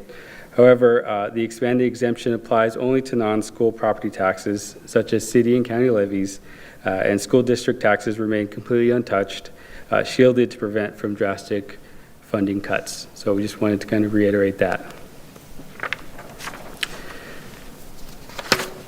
Now here's a look at the FY27 budget timeline. So the first day of school will be August 11th. On day 14, we do our day 14 count, and this is just as the dust has settled on the enrollment. We take a look at where actual enrollment has occurred. Once we get that count, we will in September adjust the school allocations based on that count. Then in October, we will have our FTE Survey 2, and this is the state's formal snapshot of where the classrooms really are. So from that, we will again adjust the allocations based off of that, And the reason we do that is to ensure that funding follows the students. So we want to make sure if school has increased in 50 students, that funding follows those students to that school and vice versa. We also want to make sure that we are falling in line with the state funding formula. And then this final timeline is our FY27 district budget timeline, and this really just follows our TRIM requirement. So July 1st, we will receive the property appraiser's certified taxable value. No later than July 19th, the commissioner of the Department of Education will certify the required local effort to each school district, and that will be in our second calculation. Within 24 days of the certification of the taxable value, the superintendent will send the budget to the school board for approval. And then within 29 days of the certification of the taxable value, the school district will advertise its intent to adopt a tentative budget and millage rates. Then that'll be the October 3rd. And then within 2 to 5 days after publishing the ads for the tentative budget hearing, the school district must hold a public hearing on the tentative budget and millage. And then finally, within 60 to 80 days of the certification of the value, which will be for us, will be September 8th, the school district will hold a public hearing on the final budget and millage rates. And then within 3 days of that, we will submit the trim and budget package to the Department of Revenue and the Florida Department of Education. So with that, we'll open up to comments and board discussion. Thank you. Dr. Carlin? Thank you, Ms. Cox and Mr. Costa, for a very, very thorough presentation. Really appreciate the in-depth work that you've done in preparation for today's conversation about our budget, and we look forward to your comments, your questions, and concerns, board members. Thank you. Comments or questions? Seeing none, thank you very much for an excellent presentation. I guess you covered this pretty much in the one-on-one, so that I think we were well prepared for this. Thank you. Thank you very much. All right, next we have job descriptions presented by Dr. Shannon Johnson. Dr. Johnson.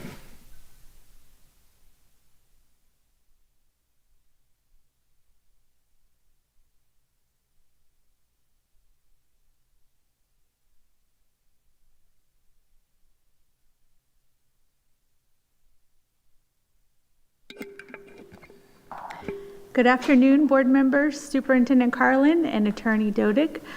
We have 2 job descriptions to bring forward to you today, one from operations, which is the trades apprentice trainer. The other one is from the academic services division, evaluation specialist for exceptional student education. We've previously discussed these. Just want to know if you have any more questions or discussion. Dr. Carlin, do you want? Nothing further from me. Thank you. Any comments from board members? Yes. Ms. Jordan? Yeah, could you just please explain, and I know that we've had this in our one-on-one, and we supposedly had a hiring freeze. Can you explain why these are being brought forward? Right. Just so that people understand why you are bringing this. Sure. So we have, we are under a hiring freeze for our central office staff. We do have a process, and these were deemed through that process to be essential for the functioning of these divisions. Thank you. Okay. Thank you. Ms. Giovanelli, did you have a question? I do have a question. It was in my notes. Hold on, please. I do have a question regarding, I had a couple questions recently I sent regarding the application process for like APs and the AP pool. So can you, for the community as well as my benefit, can you explain that process and the hiring process and how promotions and you know, everybody kind of shifting around, please? Thank you. Would you like me to address that, or Dr. Carlin, Yes, would you yeah, like to? I'd like to start addressing that question with a board policy that we have for Mr. Dodig, if we can take a moment to do that. I think you can go ahead and talk about under typical circumstances, what the pool process encompasses, and then I'll ask Mr. Dodig once he locates the board policy I have the to provide policy. that. You've got it. Okay, Yeah, thank you. yeah. Go ahead, please. And the board member and I have had a conversation briefly about the fact that there is a board policy that says that the superintendent shall submit written recommendations with regard to the appointment and assignment of administrators for board action. So And it does not describe a process for advertising and those types of things. And I think that's what the board member is asking about. And so for clarity, Dr. Bernier had told me there's like a 7-day advertising that they do with jobs. And then when I asked that to Mr. Dodig, he said that was not policy or procedure or protocol. And so I was under that impression that it was. So if you could please Sure. explain. Thank Sure. you. So in our administrative guidelines that you all approved, the minimum days that a job is advertised is 5 days. So we can advertise more than that. However, the superintendent always has authority to place employees where she sees fit as well without going through the hiring process. And that is where the board policy comes into play. But typically, we would run the advertisement for at least 5 days, and then the hiring manager follows the hiring process, screens according to minimal qualifications, so on and so forth. We make sure that the candidate is in the appropriate administrative pool, whether assistant principal or principal, and then they go through the selection process. I'd also like to add a piece through Board Policy 1130, because I think there was also a question about like how we transfer, or how those types of things can happen. So according to this board policy, superintendent's primary consideration in recommending an individual for promotion should be the individual's demonstrated effectiveness. So that's very important to remember when those transfers occur. There is a determination by myself and my team as to the effectiveness in moving student achievement forward, and that I do have authority through the board policy as well as the former HRMD, which is now known as the LTAD, I think affectionately known, to make those moves as well. But yes. So but the AP pool, there's certain criteria to even get in that pool. Yes, ma'am. So can you explain that too? And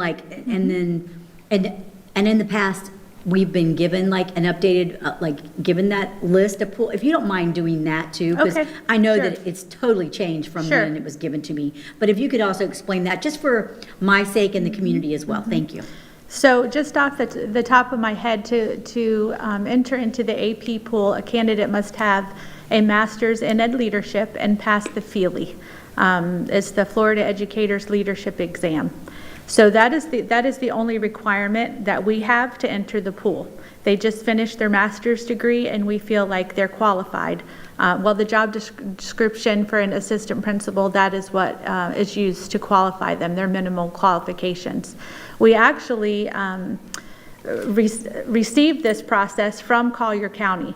Before, we had a lot of gatekeeping in our process before a person could enter the AP pool. So imagine they just finished their master's program, they just finished the rigorous FELE test, and then before they would have to go through an interview process and demonstrate again everything they just demonstrated for their master's degree. In my opinion, that was too much gatekeeping. So we changed our process to match Collier's, and we now just automatically enter those qualified candidates into the assistant principal pool. The principal pool, however, is a little different. So they must also have, to enter the principal pool, they have to have the master's in ed leadership, pass the FELE exam, have at least 3 years of assistant principal experience, and then they go through the Aspire program, which is our Preparing New Principals program. It's a 10-month program based on the Florida Educational Leadership Standards, and once they successfully complete that program, they can enter into the principal pool. So their process is a little more rigorous on the district side. Thank you so much for that, because I've never been told about the principal pool. So this program, is it something that's an online thing? No, Mr. Dodig, I'd like to make a point of order. The headline on this, or the title on this, is job descriptions. I think we're getting into the weeds on a conversation that's not appropriate for this title item. I don't know that our staff is prepared to even answer this question. This isn't a voting meeting, it's a workshop. I mean, but you're certainly the chair, and you can control the agenda how you see fit. I'm not. Well, I'm just wondering if we're getting into the weeds and we're getting off topic here. Well, yeah, I mean, I think perhaps the courtesy was given to Dr. Johnson because she's up here, and I think the board member may have wanted to bring this up during her comments anyway. So I think maybe that's why it's being done at this point. And I can share more offline with you, Ms. Giovanelli, to go through in more detail. Thank you, but I think this is something that's not just for Melissa, it's for the community. And I did raise these questions to the superintendent, so she was prepared and well informed, and was information that I didn't have. And I think it's a key and important for the community to understand that the superintendent has the authority to make moves and shifts, because that is what exactly is happening right now. Yes. And this is a job description, and I saved my questions for this spot particularly. If you want to run your meeting how you want to run your meeting, that's certainly up to you, Mr. Ribble, and for the community to understand where you're coming from and this board. But I'm stating where I'm coming from. Thank you. And I just want to state where I'm coming from. I want to be fair with our staff so that they're prepared. If you have these desire to ask these questions that are entitled on our agenda, I welcome you to put anything on the agenda you want. Approach the superintendent on a one-on-one. Please explain to her in detail what you'd like to have answered, and I'm sure she'll put it under a titled item, and we can be prepared to answer these questions. But I'm not a big fan of having gotcha questions from the dais, and that's just my personal opinion of being running a civil organization and one that's professional. So It wasn't intended to be a gotcha okay, session. and I understand it. But thank you. Thank you for cooperation. Any other comments from the board members? Okay, hearing none. Thank you, Dr. Johnson, for your presentation and answering our questions today. You're welcome. Okay, moving right along. Next, we have the state and federal legislative update presented by Christy Houlihan and Luke Strollinger.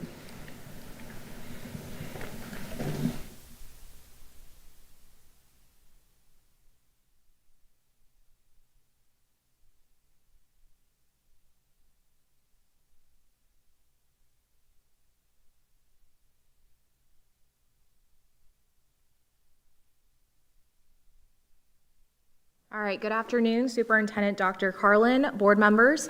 Luke and I are excited to walk you through our legislative update, covering both the 2026 legislative session, our priority wins, and a recap of our recent Washington, D.C. advocacy trip. I will emphasize that a lot of the stuff we're going to discuss in our legislative update, it has been provided to you in additional detail through our board weeklies. So if there's any additional questions you have, we'll be happy to address those at the end or offline. We'll now be discussing our state appropriation request. In total, we were approved for $1,374,000 in state appropriation funding this session. These funds will support critical facility, safety, and security updates for the Southwest Florida Public Service Academy. Additionally, they will assist with modernizing our student transportation system and expanding our open gate systems as well. Furthermore, as Sarah mentioned in her presentation, the district was also approved for $3.6 million in additional state funding for the current school year. The legislature approved the one-time allocation as part of the budget to offset enrollment fluctuations across several school districts statewide. And additionally, a portion will be shared with charter schools as well. These figures I mentioned are pending the governor's vetoes and approval of the budget. He has until July 1st to act on it. We'd also like to take this time to recognize our appreciation for the legislators that carry these appropriations, Representative Mike Giambardo, Representative Tiffany Esposito, Senator Jonathan Martin, and then also former representative, now our current supervisor of elections, Jenna Persons-Mullica. She chaired the budget pre-K through 12 subcommittee, so we thank her. And then also, we're just very fortunate here in Southwest Florida to have a wonderful legislative delegation. So we want to make sure we send our appreciation to President Albritton, former President Pasadomo, Representative Adam Botana, and Representative Vanessa Oliver as well, because their support throughout this session was very important. And to give you all some context on the legislative landscape, recently, this slide shows the bills filed versus bills passed over recent sessions. This session in particular, 1,897 bills were filed and only 236 were passed. a pass rate of about 12%. These figures reflect how competitive the environment is for getting legislation through. And these numbers not only give us great insight to the number of bills passed, but it also reinforces another side of our job that doesn't get discussed very often, and that is the importance of preventing bad policy from getting across the finish line. Our team tracked over 178 bills this legislative session, and that all spanned from education matters to anything touching the public sector, whether that has to deal with building requirements or even public employee changes in law. While most of these bills are filed with good intentions, it is important to bring the attention of unintended consequences to some of the legislators that file these bills. And it reinforces why our team presence, not only the team sitting on this side of the room, but also you board members being a part of that team, and why our advocacy matters. With so many bills competing for attention, relationships and strategic advocacy make a real difference in what gets prioritized and what gets passed. So right off the bat, we'd like to highlight several bills that supported our legislative priorities this past session. This is based off of the priorities that you as a board passed earlier on this year. And all 5 of these bills were approved by the governor, and each one of them have a direct impact on Lee County schools. Starting with House Bill 1279, the education bill, this encompassed a lot of different educational changes, but specifically for our school district, there was a policy that we really wanted to get across the finish line, and that specifically has to deal with the expansion of our education emergencies statute that allowed us to continue our teacher incentive pay, specifically expanding that piece of legislation to low-performing schools. This was a big lift for our district as a lot of things happened at the last minute, and we could not have gotten this done without the support of not only our delegation, some other members across the state, and also our great education commissioner, Commissioner Stassi. And next is House Bill 561, Educator Preparation and Certification. This bill expands certification pathways by allowing earlier coursework enrollment, extending temporary certification to individuals with expired teaching certificates, as well as strengthening professional development through the Florida Center for Teaching Excellence. This bill will further support our teacher retention efforts. Next is House Bill 753, School Counselors. This bill requires that performance evaluations for certified school counselors use indicators of the Florida School Counseling Standards adopted by the State Board of Education. It also exempts prospective counselors from specific educator certification requirements. This was a big win for our school counselor team, while also preserving the school district authority to impose them as a condition of employment. This will help us recruit and retain quality counselors across the district as we need them. And finally, we have SB 538, Extracurricular Activities.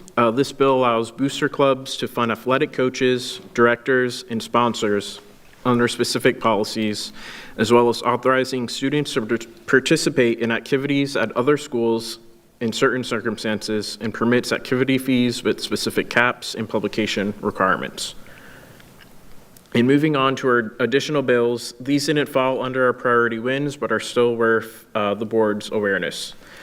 First, we have Senate Bill 178, Athletics in Public K-12 Schools, which was approved by Governor DeSantis. It authorizes head coaches to use personal funds to aid student athletes within specified guidelines. This will give our coaches a bit more flexibility in how they support their athletes. Next, House Bill 145, Claims Against Government. This increases the liability limits under sovereign immunity and revises filing timelines. The per-person cap increases from $200,000 to $350,000, and the per-incident cap goes from $300,000 to $500,000. This has not been signed by the governor, so we are still monitoring this one. And finally, on this slide, Senate Bill 182, Education. This was approved by the governor and covers a range of items.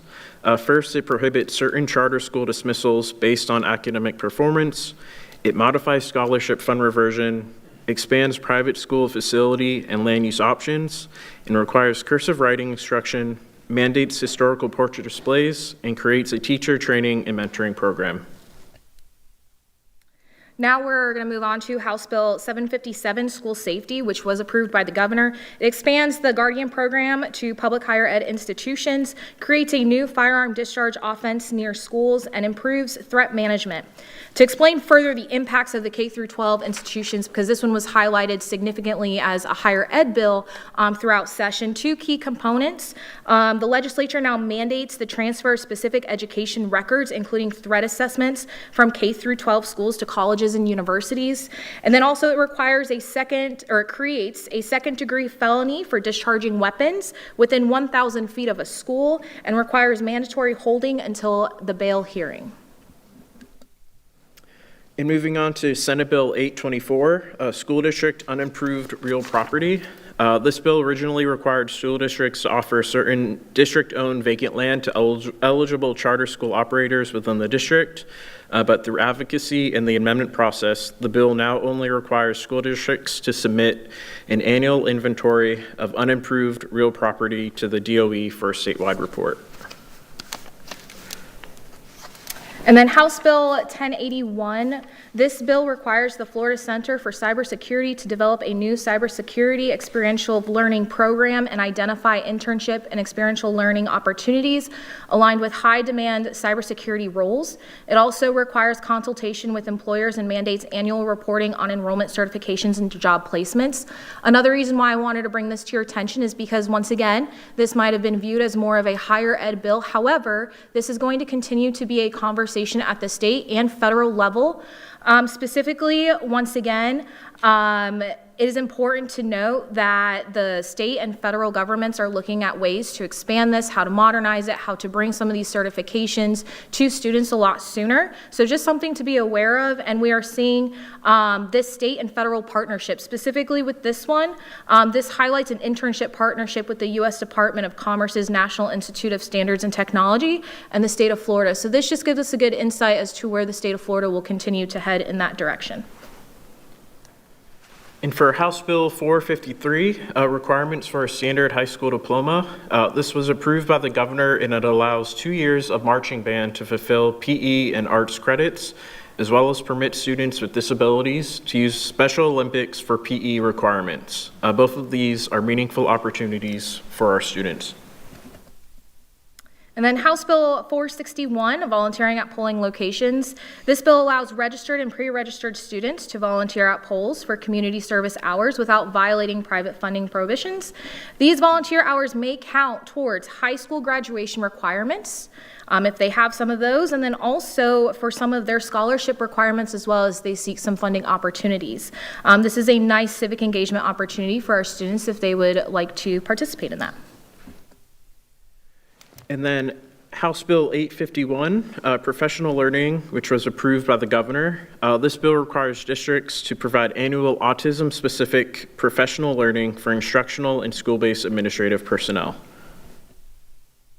Then House Bill 1471, Systems of Law and Terrorist Organizations. This was approved by the governor. This bill prohibits public schools from using funds to support, contract with, or accept funds from organizations designated as domestic or foreign terrorist entities. It also prohibits expenditures of public funds for activities that promote those organizations and mandates immediate expulsion of students who promote designated terrorist organizations.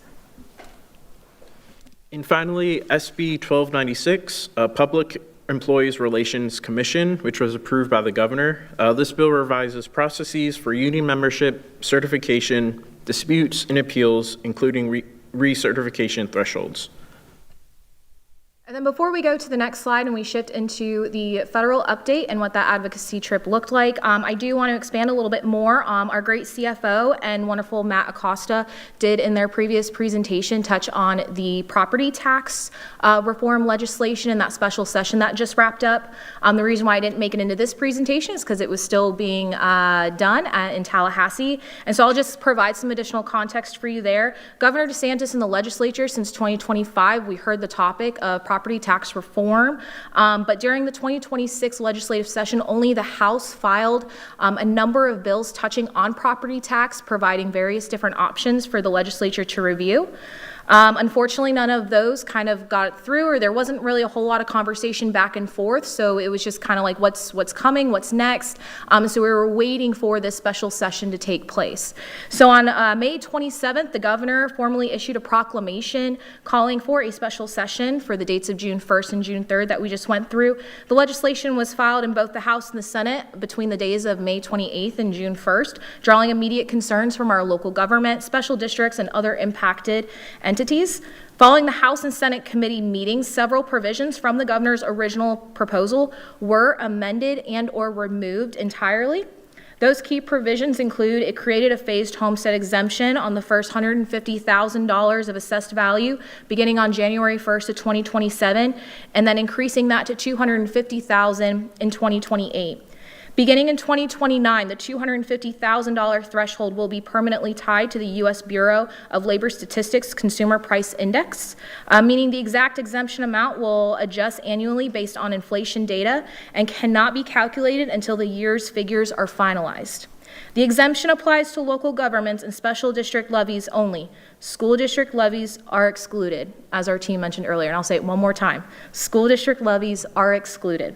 The exclusion of school districts are amended on to the bill, or were amended to the bill during the committee process in both the House and the Senate. And then also it reduces the annual assessed value increase cap for non-homesteaded properties from 10% to 5%. It did touch on the residency eligibility. So Florida residents as of January 1st, 2027 receive a full phased exemption. New residents who establish Florida residency after January 1st of 2027 initially receive a reduced exemption up to $25,000 for school levies, so staying the same, and then up to $50,000 for all other levies. New residents become eligible for the full increased exemption beginning in their 5th year of continuous Florida residency.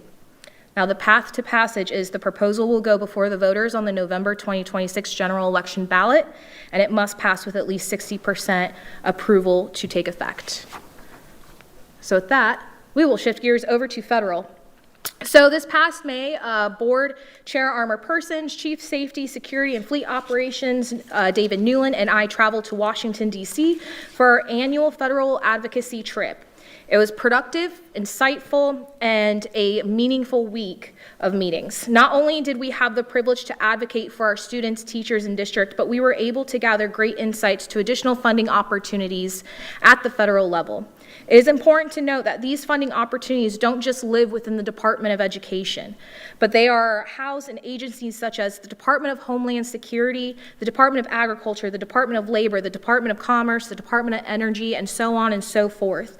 We received great information on funding sources we as a district qualify and can apply for that are taking place now and in the near future. We also gathered great insights as to the inner workings of some of these grants, and as the administration continues to move some of the education funding back to the states, they're getting rid of some of those layers of bureaucracy. It was just announced they're going to continue that movement that was presented in the fiscal year 2027 budgets in a number of different agencies.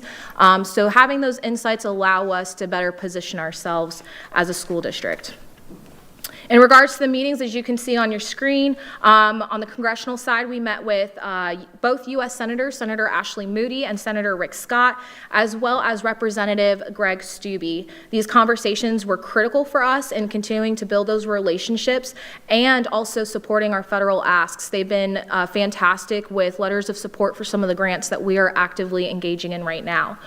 We also met with 5 federal agencies: the U.S. Department of Education, the Department of Labor, the Department of Agriculture, the Department of Commerce's Economic Development Administration, and the White House Office of Intergovernment Affairs. Having access to these high-level meetings reflects on the school district very well and gives us a seat at the table on issues that are currently being discussed, and also picking our brains for things that they are thinking about developing moving forward. And I just wanted to give a thank you to our team at Ballard at the federal level, specifically Tracy Pugh and Dan McFall. This was a fantastic trip, and they really organized some great meetings for us for this DC fly-in. Throughout this trip, we touched on 4 major topics. Some of these were the same as our previous conversation, our last report, but also some of these we kind of adjusted based off of what we were doing now as a district, and also some of the key themes we're hearing from you guys as our board members, not only from the dais, but also in our one-on-one meetings with you. So on the career and technical education side, we discussed our CTE pipeline and the career in a year model. We highlighted the $1.69 million in state funding we received and the new academies that we are launching due to that. We made the case for continued and increased Perkins fundings and discussed opportunities for community project funding requests. So those are kind of like the appropriation side, but for the federal side. And also grants to support our CTE facilities and programs moving forward. Our partners at the federal government were excited to hear about some of this work that we are doing and the continued commitment from not only our board but our superintendent to keep career and technical education as a priority in our community, especially for this region where we continue to see this exponential growth. For safety and security, we also highlighted a number of our safety initiatives, such as our Open Gates weapon detection system deployment at our schools, which generated a lot of interest. We are leading not only the state of Florida, but in my opinion, the nation, based off of some of these conversations with the great work of our safety and security team. And then we also presented to our partners what we have done with the bus patrol program and that partnership with the Lee County Sheriff's Office. And that also turned some heads as well. They were shocked to hear some of the statistics that you guys have been shared with over the last couple months, and they were very proud of the work we are doing there and putting our student safety first.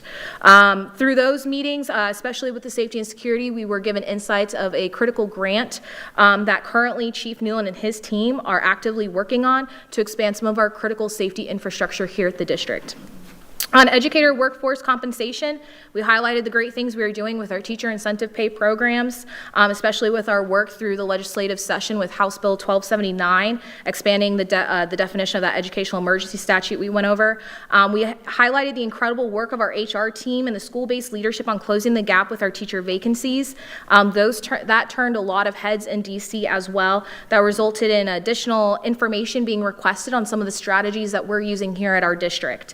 We also advocated for protecting some of the title funding as well that we discussed, Title I, Title II, IDEA funding, even if that's not even housed in the Department of Education as those continue to shift, just preserving some of those title dollars there for our schools and our students.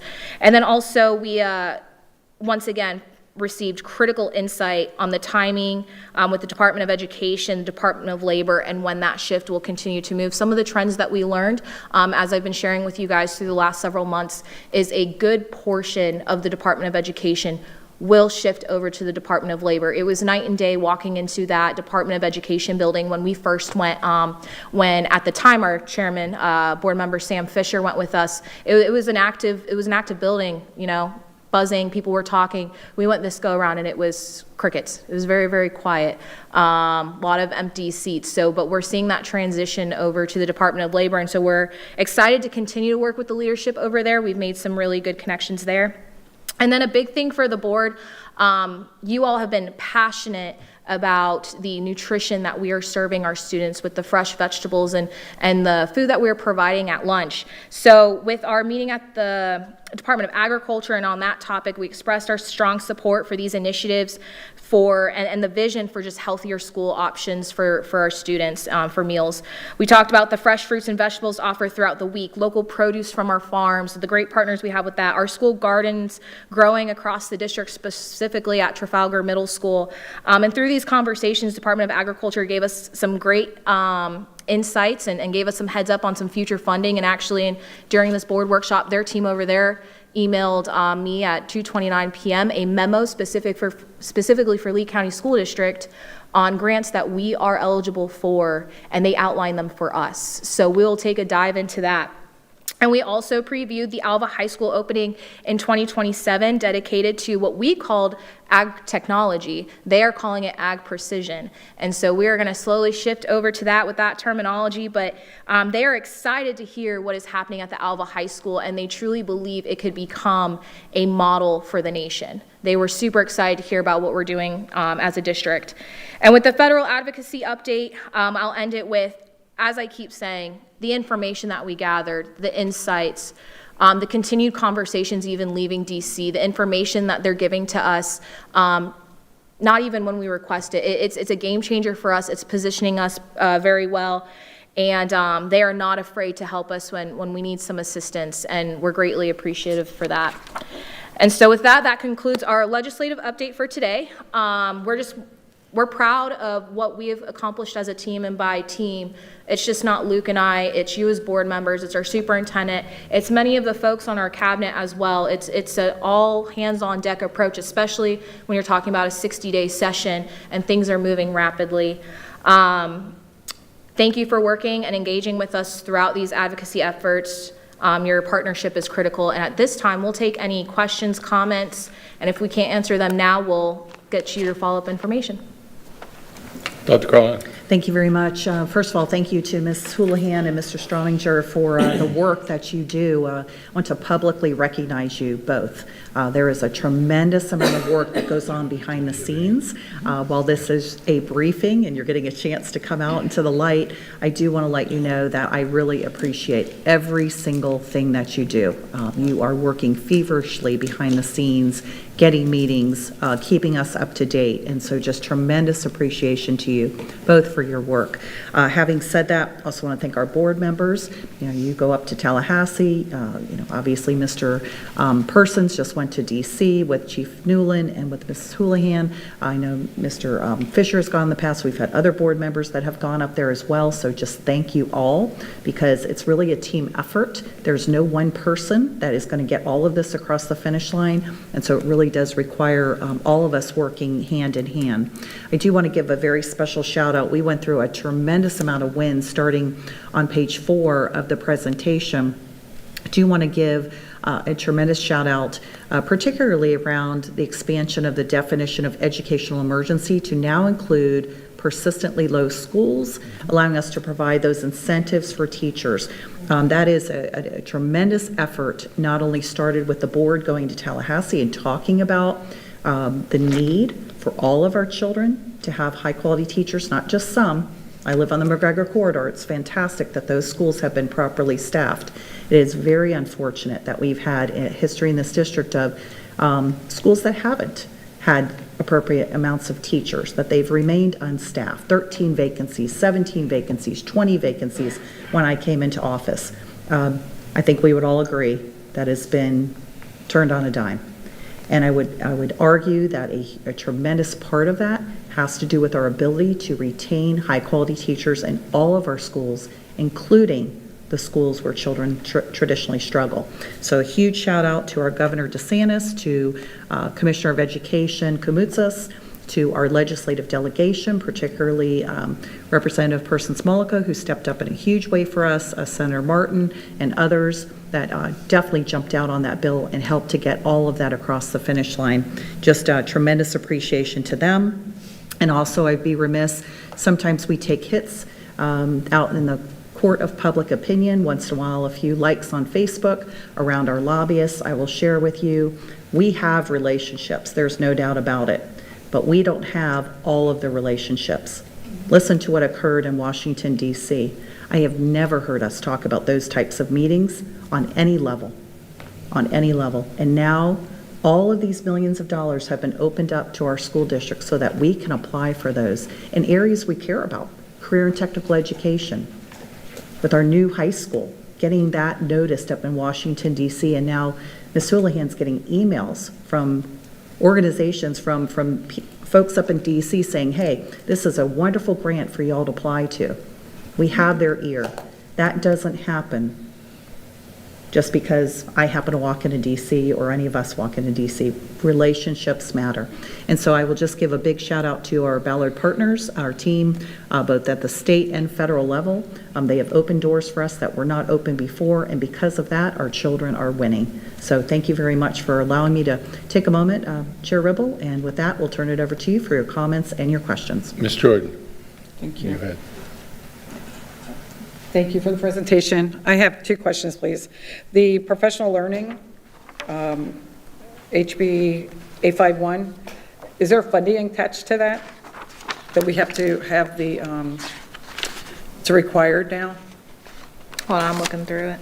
851. And if you can, I mean, you don't have to tell me right now, but We'll follow up with that one on you, for That you. would be great. The autism training? Yeah. Yep. Yes, We'll please. follow up. Yep. Because it looks like it's required, but where's the funding at? Yep. And then the other one, with the grants, a year ago, I was up in Washington. This person was there as well when I had gone up there. And we spoke with, Ms. Tracy actually was there, and we spoke about the grants for the ag. At that time, that's a year ago. So if you could actually look to see where we're at from a year ago on those certain grants, because I know you said that they've opened them up now, but it would be great to find out where we left off a year ago with those. Absolutely. And something to share with the board that I think you'll enjoy hearing is, especially as we started to learn this federal side of how things work with the grants and everything, this is new for the school district. It was new for me as well. So we've actually worked with and continue to work with our grants department. Our amazing CFO has stepped up too in the conversation, and we're thankful for that. And then also some of our cabinet members. It's kind of an all hands on deck. We're all coming up with systems and processes, procedures. When we get some of these big grants, what is the best way for us to go after them, tackle them, and making sure that we are not letting them fall through the cracks. So absolutely. No, I appreciate that. And then my last thing, I really appreciate the fact that you said advocacy matters. It does matter, and it does matter that when we are advocating that we have the correct information to advocate with. So thank you for mentioning that as well. Appreciate that. Okay, Michelle Viala. Yeah, thank you for all the information. I know, again, we've had our one-on-ones and have touched on a few of these things specifically, but I think, again, highlighting when we talk about our lobbyists and our, our government relations team, again, I've gone up to Tallahassee now twice, and I think it's fair to say, yes, we have great relationships with our local, but we're one of 67 school districts who also have relationships, I should hope, with their local representatives, and when they're going to the state and they're hitting the floor and they're advocating, they're also advocating for their districts, and we're meeting with Miami-Dade and Pinellas, and we're meeting with all of the representatives that I personally do not have relationships with when we go to Tallahassee, and those are done through our government relations teams, and we're asking them to put Lee County in a position sometimes maybe ahead of their own, and why. So I think it's important, yes, advocacy matters, relationships matter, and I would like to say, like, we know a lot of people, we don't know all of the people, and there's no way, I think when it's like, it's part of our job, I don't think there's any way for all of us to have all of those solid relationships in Tallahassee or even in DC to be able to get that meeting, get in the door, sit down, have our talking points, and really position it to say, like, why Lee County, of one of 67, takes priority over all of the others when everyone else is listening to their constituents as well. So again, I always say thank you, and thank you for championing a lot of the key things I've gone after for CTE, again, for growth here. Alva being one of those with ag. There's a lot of opportunity and there's a lot of money that is out on that table, specifically federally, that we've never touched before. And again, I appreciate that you can say, like, this is new and we're learning and we're doing the things, but I think it was a smart move on this board to go after those federal dollars, especially understanding and seeing after our capital, explanation, our budget, how much dollars we're not getting. But we still have a lot of students that we need to support, and we have teachers that we need to support, and there's money out there. And we're not going to get it if we don't know where to find it and where to ask for it. So just thank you for that. Thank you for highlighting that. Thank you for the board for going after that and understanding that there's relationships outside of our own that we have to tap into. And I've told our CFO and I've told our government relations team, I will go and ask anyone for money and appropriations all day, every day, and tell them why we need it over every single other district. I am happy to, I say beg, borrow, and steal. I will beg. Borrowing and stealing, I don't know. But I am happy to beg for this district, for our teachers, for our students, for what we need. I just want to make sure that, when we get those dollars, I never want to give money back. So I want to just make sure we're using it and being good stewards of those dollars and just really working cohesively as a board and as a cabinet to go over every possible opportunity and grant out there, because the money is out there. We just have to be willing to maybe roll up our sleeves a little more and dig to get those dollars, but at the end we benefit 100%. So just thank you for that, and thank you for everything. That's all. Well, Chrissy, thank you so much for your passion. Boy, you have no idea how it does radiate from everything you just said. Seriously, like you just were like this. And that was impressive. So I just wanted to give you Thank that you. kudos, especially because I know and feel your passion, and I appreciate it completely. Thank you. Second of all, first of all, thank you. You know how I have been on this Maha movement thing, so thank you for giving us a little bit of that. Because I'm all on all the Zooms with Dr. Berg and Dr. Dr. Oz. They're all of them are all on this, including Kennedy. But I just want to thank you for that. But and I thought it was interesting, ag precision. Is that what? So I'm excited to hear more about that and what your email was about. It's how they're branding it. That's so it's pretty much what we were saying, ag technology, but the way the Department of Labor is going to start branding it with them is ag precision. And what they've asked for us is, because of, like I said earlier, they're seeing our Alva High School as a model for the nation. They want us to start using kind of their verbiage as well. So yeah, so we're slowly, we worked with cabinet and stuff where we're gonna start getting that verbiage out there a little bit more. I think that's great. The other thing I was told that with federal money, there's earmarks with Congressman Donalds. I know he's kind of busy, but can you like investigate that more? I don't know what the details are, but I know that there's money there, but it's through the congressman. So ever how that is. And then I am excited to hear about the safety grant a little more in detail and what that is. Like what are the money that's a possibility there from that grant that you mentioned that they told you about? I think that's exciting. The dollar amount? Yeah. Up to $5 million. Oh. Yep, that is the max, and that is something, there are some caveats depending on what we're asking for, but I have a one-pager on that I can provide for you, but Chief Newland and his team are already diving into that with Tracy. That's great, because that was really important. I think that amount is really, really important. Absolutely. The possibility of that. I think that's it. I just wanted to thank you for your passion about the trip and everything that you just brought forward, so thank you. Thank you. In your presentation. Ms. Persons? Why don't you go Sam first, then I'll go. Thank you, Mr. Chair. Mr. Chair, they going to echo what everyone else said to Mrs. Houlihan, Mr. Strominger, as well as Ballard. Thank you so much. The money part is great, but I think the biggest thing, especially for the public to understand, is, I will use your term, Mrs. Houlihan, the seat at the table that we had for policy. Because of that, we were able to, get across teacher incentives, give our marching band students an alternative with PE. Make sure that we had school counselors that we're not going to lose because of onerous certification issues. Those things are vital, and I want to make sure to thank you and make sure the public understands that part, because they hear the money part, but the policy really is a truly part that has a lasting impact. So I want to thank all of you. Thanks.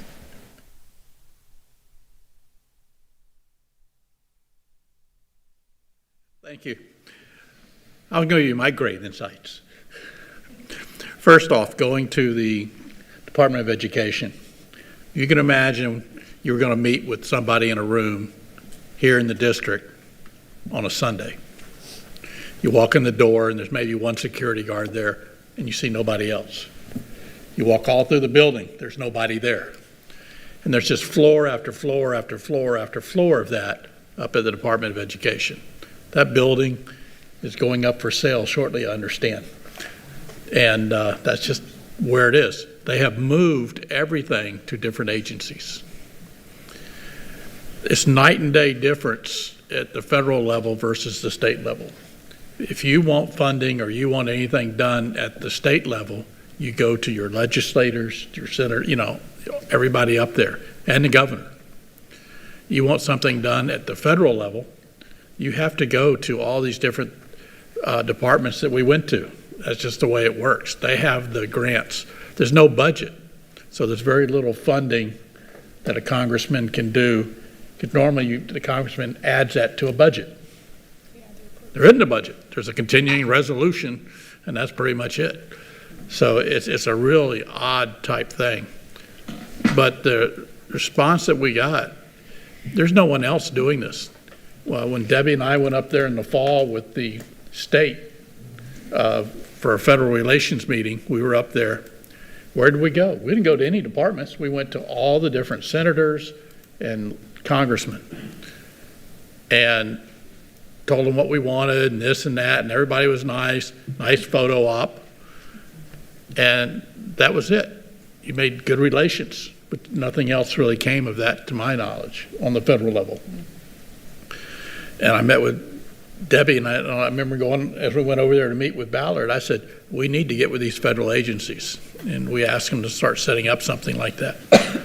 And after this trip, I firmly believe that grants don't come to you. You have to go after them. And that's a huge difference. And there's many out there, and it's a very difficult thing to figure out. Luckily, we have a good grants department, good communications department, good governmental affairs, and all the different department heads, and I think we'll do that. We are new to this compared to someone like Miami-Dade, who's bringing in like $50 million last year.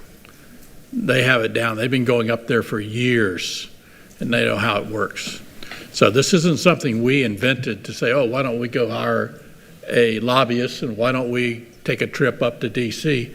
That's what they're doing, and it's working. And I think what you have to do in anything from academics to anything else, if someone's doing it better, copy them. Or as Vanessa would say, steal it. But whatever they're doing, and if it's working, you want to copy it and see if it works for you. And I'm really proud of our team putting all this together and our lobbyists, because that was a lot of meetings to do in a short period of time, and we got it with the right people. You know, and the Department of Labor, we were at the Assistant Secretary of Labor. You can't get much higher than that. And I might mention he's a Florida guy. So that worked out real well. And I just remember, and then I'll stop, so I don't want to go too long. I just want to say that he says, you know, until recently, no one ever came to us. And now every agency is saying, go to the Department of Labor, go to the Department of Labor, because they have been given most of the grants to oversee from the Department of Education. So we are well ahead of just about anybody in Florida, probably pretty much in the nation, because they were so excited to see us. So great job. Thank you. Okay, any other comments on this topic? Yeah, go ahead.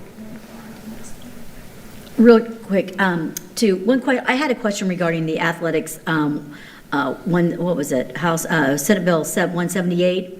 If I could just get more details on that. I'm just curious about how that's gonna work with coaches and personal funds through the, I think that was the one. Is that the one? Yeah, that's it.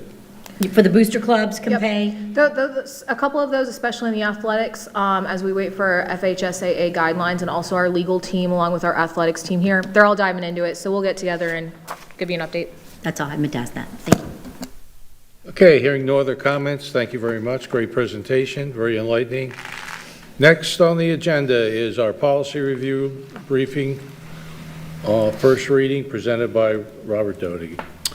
Good afternoon. Just waiting for Dr. Johnston to approach the dais. If there are any questions, there are 6 policies today for first reading. They are actually 2 policies from 3 different chapters, with 1 sentence added to the leaves policy, leaves of absence, and 1 sentence added to the FMLA leave policy, which clarifies that you are not necessarily exempt from surplus list or job reductions if you're on leave. You can still be eligible for those things while on leave.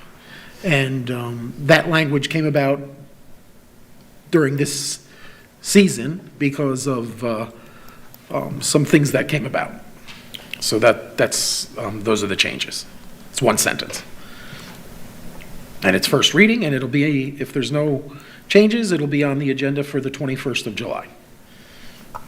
Dr. Carlin, any comments? Any questions from the board? Okay, moving right along. Thanks, Dr. Johnston. Next we have our code of ethics presented by our school board attorney, Robert Dodig. Okay, I think think Ms. Latanya going to go over and run the PowerPoint so I don't have to get up. Let me pull it up here. So annually, the school board attorney does a presentation on ethics for the board and the superintendent. That is this presentation. I was bumped a month ago when we had the long meeting. So this is about 15 slides long. It won't be that long. I'll ask you to, if you want to ask questions during the middle of it, that's fine, or wait till the end. I just wanted to first say I am proud of my skills with AI. I did this presentation, so I probably used about 2 tons of water, or I don't know how much power to get it done, but I'm proud of myself. So the foundation of public trust and the blueprint of integrity is what we're going to talk about. This will provide a practical reference guide for navigating Florida's Code of Ethics to protect the public trust. Slide 2. The foundation of public trust, the system itself rests on 2 pillars. Article 2, Section 8 of the Florida Constitution, which mandates a code of ethics to prevent conflicts of interest and establishes pension losses for breaches of trust, and the Commission on Ethics, a 9-member body that issues opinions and handles complaints. Interesting point is it cannot initiate a complaint, the Code of Ethics. They have to receive a complaint from somewhere else or some other person before they investigate it. They cannot initiate complaints themselves. Slide 3, who is governed and the training mandate. The code covers public officers, such as school board members and the superintendent, public employees, such as all of us, local government attorneys, that's not a school board attorney, that's a local government attorney, and certain charter school personnel, such as their board members. These individuals must complete 4 hours of annual ethics training, covering the Constitution, ethics, and public records meetings, with a March 31st deadline of each year for those in office on that date, which I think you're all aware of, and if you're not, I can certainly answer questions about that outside of the meeting. Slide 4. Defining the key terms or the core lexicon. Key terms are defined to ensure clarity. An agency includes state departments or boards, a school district. For teachers, the agency, it is their specific school that they work at, not the school district. The word participate means any attempt to influence a decision, and a special private gain or loss refers to any economic benefit. She's on the wrong slide, I'm sorry. Okay. Refers to any economic benefit or harm affecting the officer, a relative, or a business associate. Okay, I would point out the definition of relative versus immediate family. Immediate family is it's a narrow definition, which is parent, spouse, child, or sibling.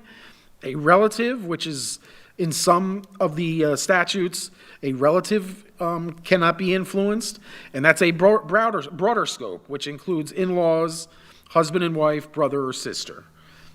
Sorry, Latanya, next slide. Okay, let's talk about standards of conduct. This is the gift filter. Florida law utilizes a 4-gate filter for gifts. There is an absolute flat ban on quid pro quo exchanges, which I think you probably are aware. In Latin means you do something for me, I'll do something for you. That is absolutely prohibited. And gifts from political action committees, which carry a triple value penalty if you accept a gift from a political action committee. Soliciting gifts from lobbyists or vendors is also banned. Key term, soliciting. You can't accept you can accept a gift, but anything over $100 is prohibited. So you can accept a gift from a lobbyist or a vendor, you just can't ask for it or solicit it or say, hey, could you get me one of those? That is absolutely prohibited. Other gifts over $100 must be reported quarterly. Slide 6. Boundaries of business and employment. There are strict zones of restriction. Zone 1, to the left, prohibits purchasing or leasing goods for your agency from a business where you or a close relative, and that's that one definition, own more than 5% of the business, and that's considered a material interest in the business. Zone 2 prohibits holding employment with an entity regulated by or doing business with your agency if it would impede your public duties. Next slide. The misuse of position equation. Misuse of position is defined by 4 elements, which are clearly there on the slide. 1, corruptly using one's official position or resources to obtain a special benefit, which is number 3, for oneself or others. Okay, that's defined in the statute. Now here's an example that doesn't involve money, because often we think money, money, money. Well, a call-out example notes that seeking sexual favors because of your position or in your position qualifies as a benefit under the statute. There is literally a case that talks about that. So, slide 8. Navigating voting conflicts. When a vote brings special private gain or loss, no really need to talk about state officers. That's to the left. That's the form that state officers have to fill out when they have a conflict. For you all, local officers, we have to do a Form 8B. And this has happened. It's happened to me as a board attorney. It's happened in the district or as a board. You must publicly state the nature of the conflict to the assembly prior to the vote being taken. You must then abstain from voting. Typically, we ask the board member to leave the room. And then after you do that, you have to file a disclosure with the state within 15 days after the vote as to why you abstained. Because under Florida law, you cannot abstain from a vote, okay? As you know, you guys vote on everything. That's because you have to under the law. You can't simply say, oh, I abstain. There's no such thing for school board members in Florida. Next slide. Slide 9, anti-nepotism and dual office holding. Officials are blocked from appointing, promoting, or advocating for a relative.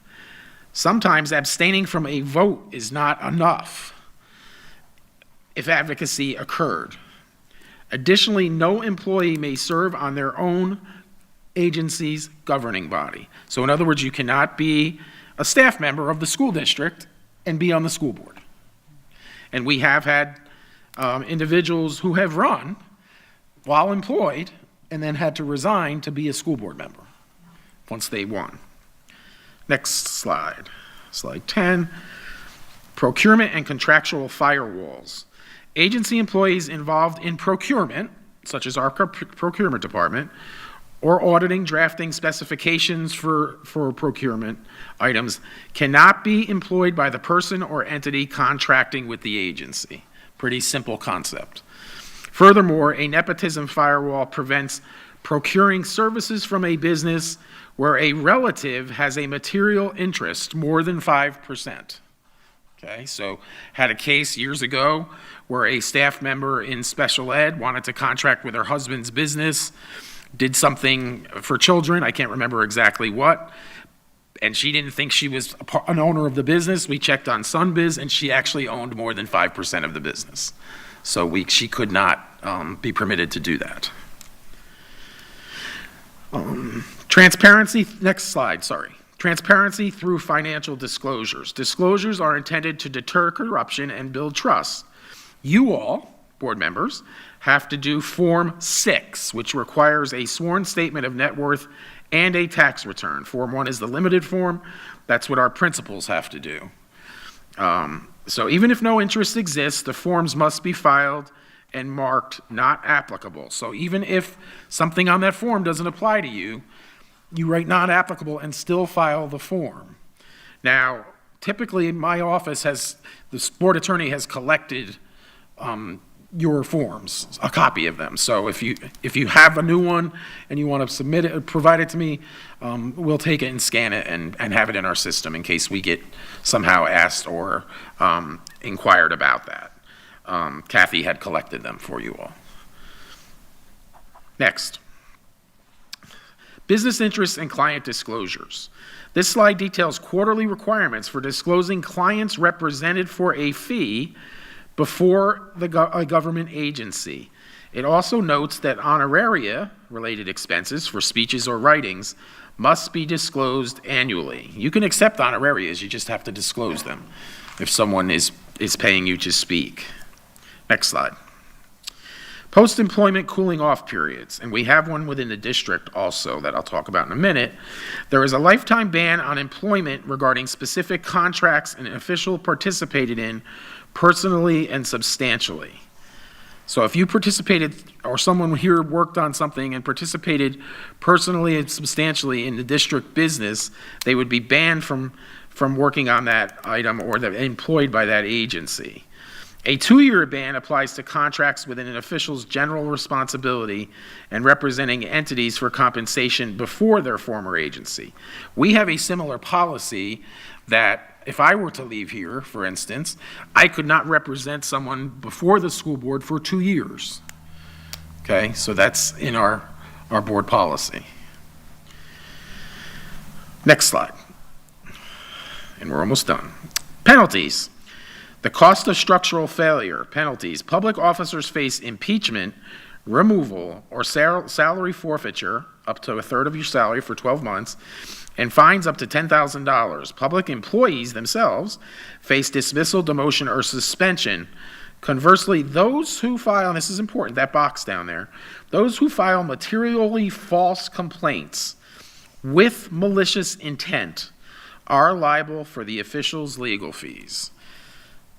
Hypothetically, a complaint is filed that meets all of those categories. They're material false, and there was an intent to be malicious, to maliciously intend to injure the public officer. An individual can get their attorney's fees if in fact that's the case. So that's a relatively new section of the Code of Ethics. The difficult thing is it's a real high hurdle, and the Ethics Commission has said that. Even if something might be false, if it wasn't said to maliciously injure you, you're not going to collect your attorney's fees. Yep. Slide 15, the ultimate penalty, pension forfeiture. Conviction of a felony involving a breach of public trust, embezzlement or bribery, essentially, results in the forfeiture of all retirement rights and benefits. There is a legal precedent that establishes that the time of the offense is what controls the forfeiture, not the date of conviction. So if the thing goes on forever and you're eventually convicted, well, it's going to go all the way back till you violated the law for the forfeiture. And that's all I have. And if any of you have questions, I'd be happy to answer them, or try to. Nothing further. Any comments from the board or questions? Lauren? I actually found that interesting. I thought it'd be bored, stiff, being we have to take a course every year for the state. Well, there was some new stuff, or not really new, but explained differently, and I appreciate that. Thank you. You're welcome. Any other comments? Okay, if not, moving right along, we'll go right into a public comment. Mr. Dodick? Yes. From what I can tell, there is no public comment today, sir. Oh, very good. So for the good of the order, other business, we'll now hear from our board members. Mr. Fisher. I'll hold my comments to tonight, sir. Giovanelli? I don't have a lot either, but I wanted to bring up for conversation is, our monthly meetings. Like last month, our meetings were so long. I think we could have had a second meeting because the agenda is just longer around the end of school and kind of like the beginning of school. And I don't know if we should tentatively, I was going to suggest maybe tentatively every other month, maybe have a day singled out. It was something I was going to talk to the superintendent about. And then whether we use it or we don't, we have that availability on the calendar. And it was just something I thought I'd bring up because it's just, I feel like our meeting was long and there's just a lot on the agenda in planning for the end of the year and the beginning of the year. And that's really it for me, but thank you. Okay, mine's going to be just a minute longer. This past week, I had brought something forward. I had sent a a request of, okay, we have the district budget advocacy. This is regarding advocacy. I sit on the Florida School Board Association, and you all know that, for the legislation and advocacy as well. And the Florida School Board Association, the CFOs of Florida, and superintendents, everybody was trying to get together and pull a template together to have information so that way when we are out there and we're advocating that we have the correct information pertaining to our districts, so that way it allows us to advocate better.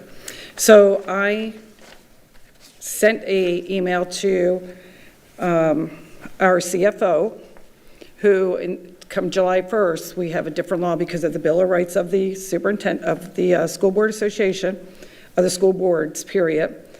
But I just sent an email asking, is there any way that we can get this information, as many of the district is sharing, so that we can speak as a state? It was not a directive, which I was told that I was directing staff, but this was just me asking, is there any way that we can get this? After that took place, I had my one-on-one, and lo and behold, the attorney was in the room with us. So I guess my problem with that is, and I'll just read what I have. If I could just, not me. No, I'm sorry. The superintendent's attorney was in the room with me, and I kind of joked about it, and I said, oh, hi, do I need to have my attorney in this room? And then I proceeded on. Then I was approached with the what I had sent, the advocacy template that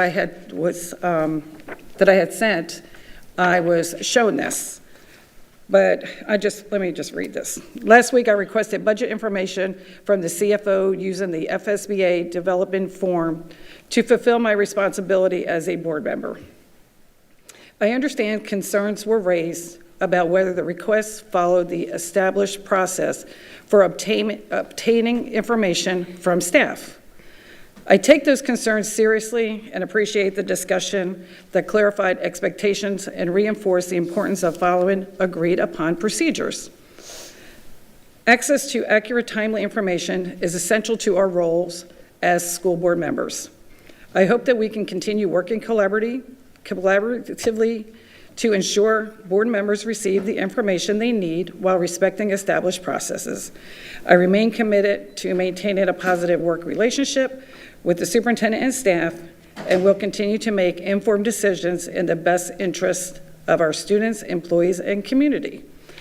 In saying that, after I left the meeting, because it kind of like upset me that we were even having this kind of conversation with an attorney, I did take my paper and I'm going to be honest, I tore it in half and said I would not ask for this information for the FSBA. However, I would ask for it for myself. Later, the next day, I received a letter from the superintendent's office, telling me about the policies and the protocol manuals. And I just witnessed it today up here when Melissa was speaking, again, being armed with Ms. Giovanelli, being armed with the policy of Board Policy 1130 as she was speaking. So I guess my whole reason for sharing this is that I would hope that in the future, if this were to happen again, that I would have enough notice to make sure that I had our attorney in there with me, and that if I am going to be asked to have such things, that this would take place across the board and not just for individual members. When there is a disagreement, or you're not liking what is being, or it's not being liked what I'm asking, because I will continue to ask questions because I believe that is my job, and I just needed to put that out there. So thank you very much. Mr. Ribble, if I may respond, I think it would be very appropriate because the comment was directed to me, if I may. Thank you.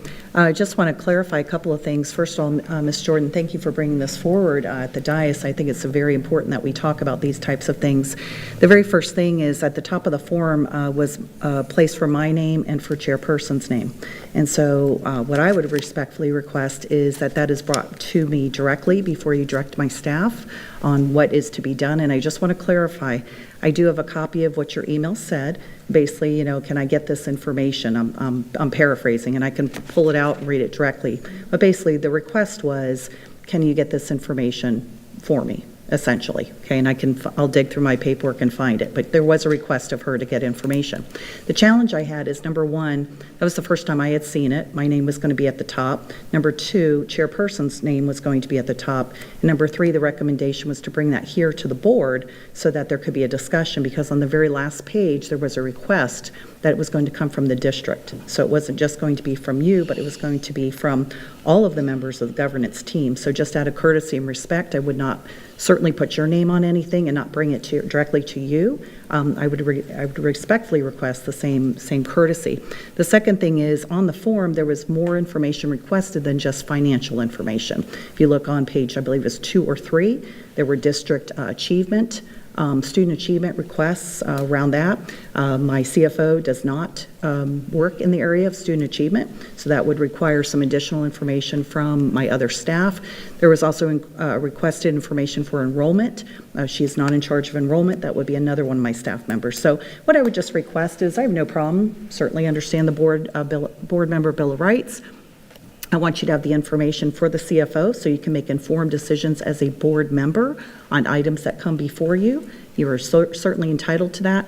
However, when my name goes on something as an elected official and a colleague, Mr. Person's name goes on, and when there is a district request, I would just follow up with, let's have that discussion here at the board table so we can comply with that. So very happy to do that. Just want to make sure that we make the right request to my right staff member, and certainly that request had items that she would not have been able to provide you. And so again, just courtesy as the CEO of the organization to bring it to me, and then I would be happy to get it to all appropriate staff at the pleasure of the board. And if we have that conversation today and you all direct me as the superintendent to get that information for FSBA, then I certainly will take direction from the board. So thank you.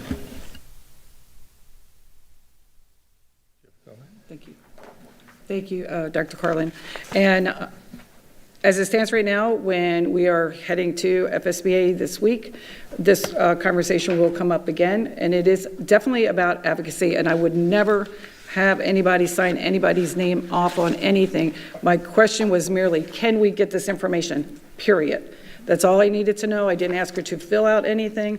I just needed to know, is this something that we can get because other people were getting it?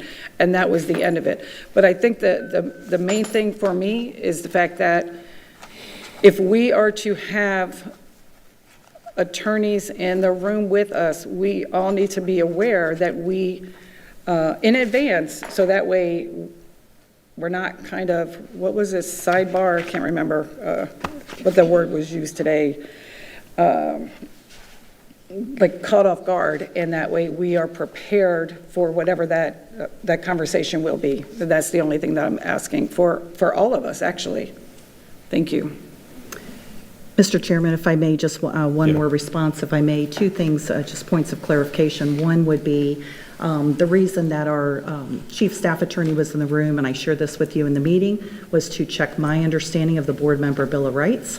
So it was not there to provide legal assistance to you. It was to make sure that I was following the board member Bill of Rights. So I want to make sure that was abundantly clear.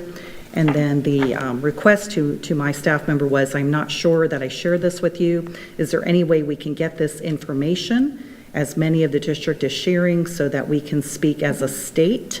My team member took that as direction, because basically, is there any way we can get this information?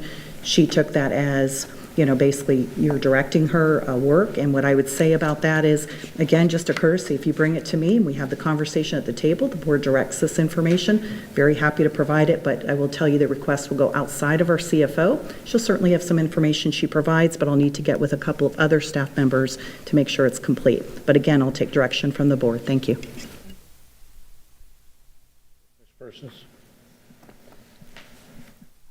Yeah, I'll jump in front of Sam this time.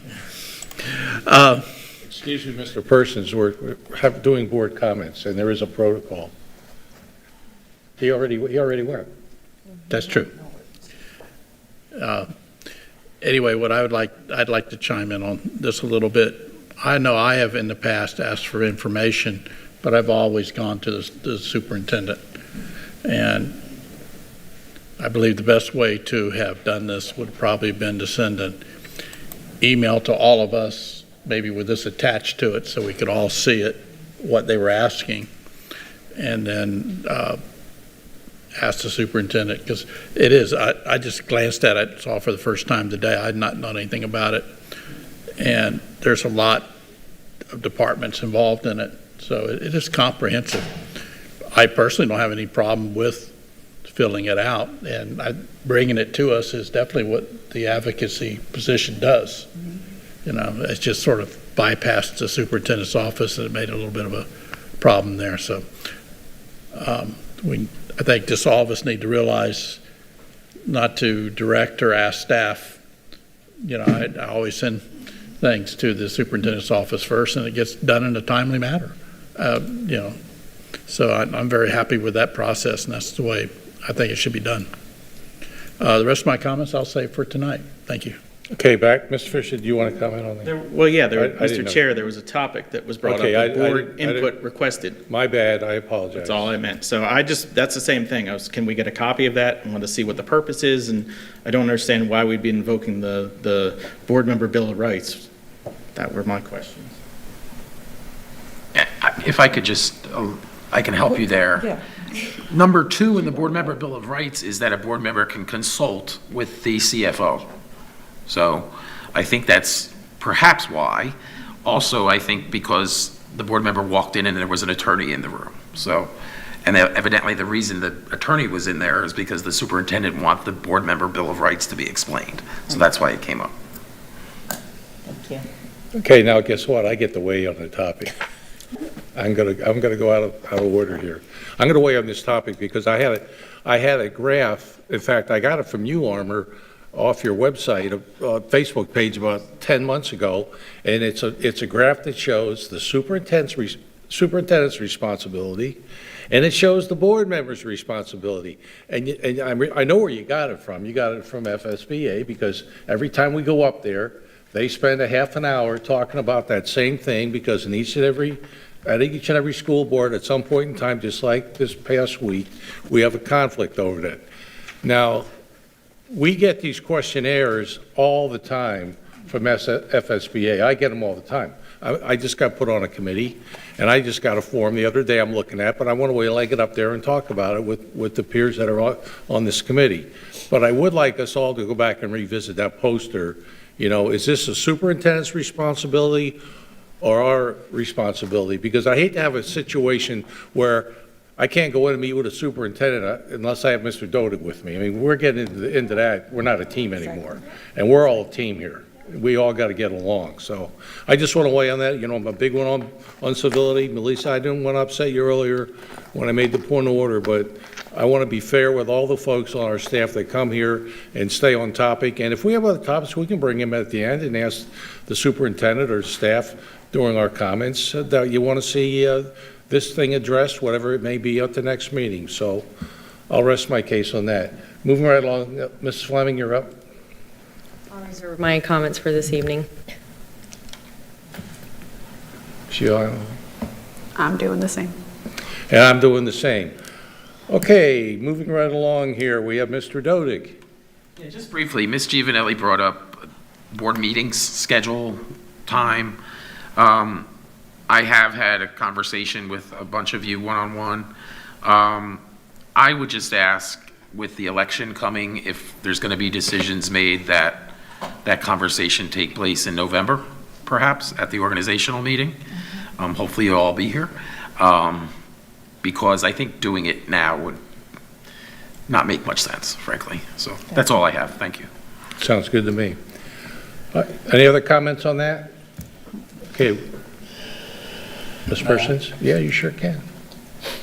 I think that the last meeting, the biggest problem was there were so many recognitions that just added to almost 45 minutes to, well, the workshop was long too, but the meeting itself, it just all ran in together there.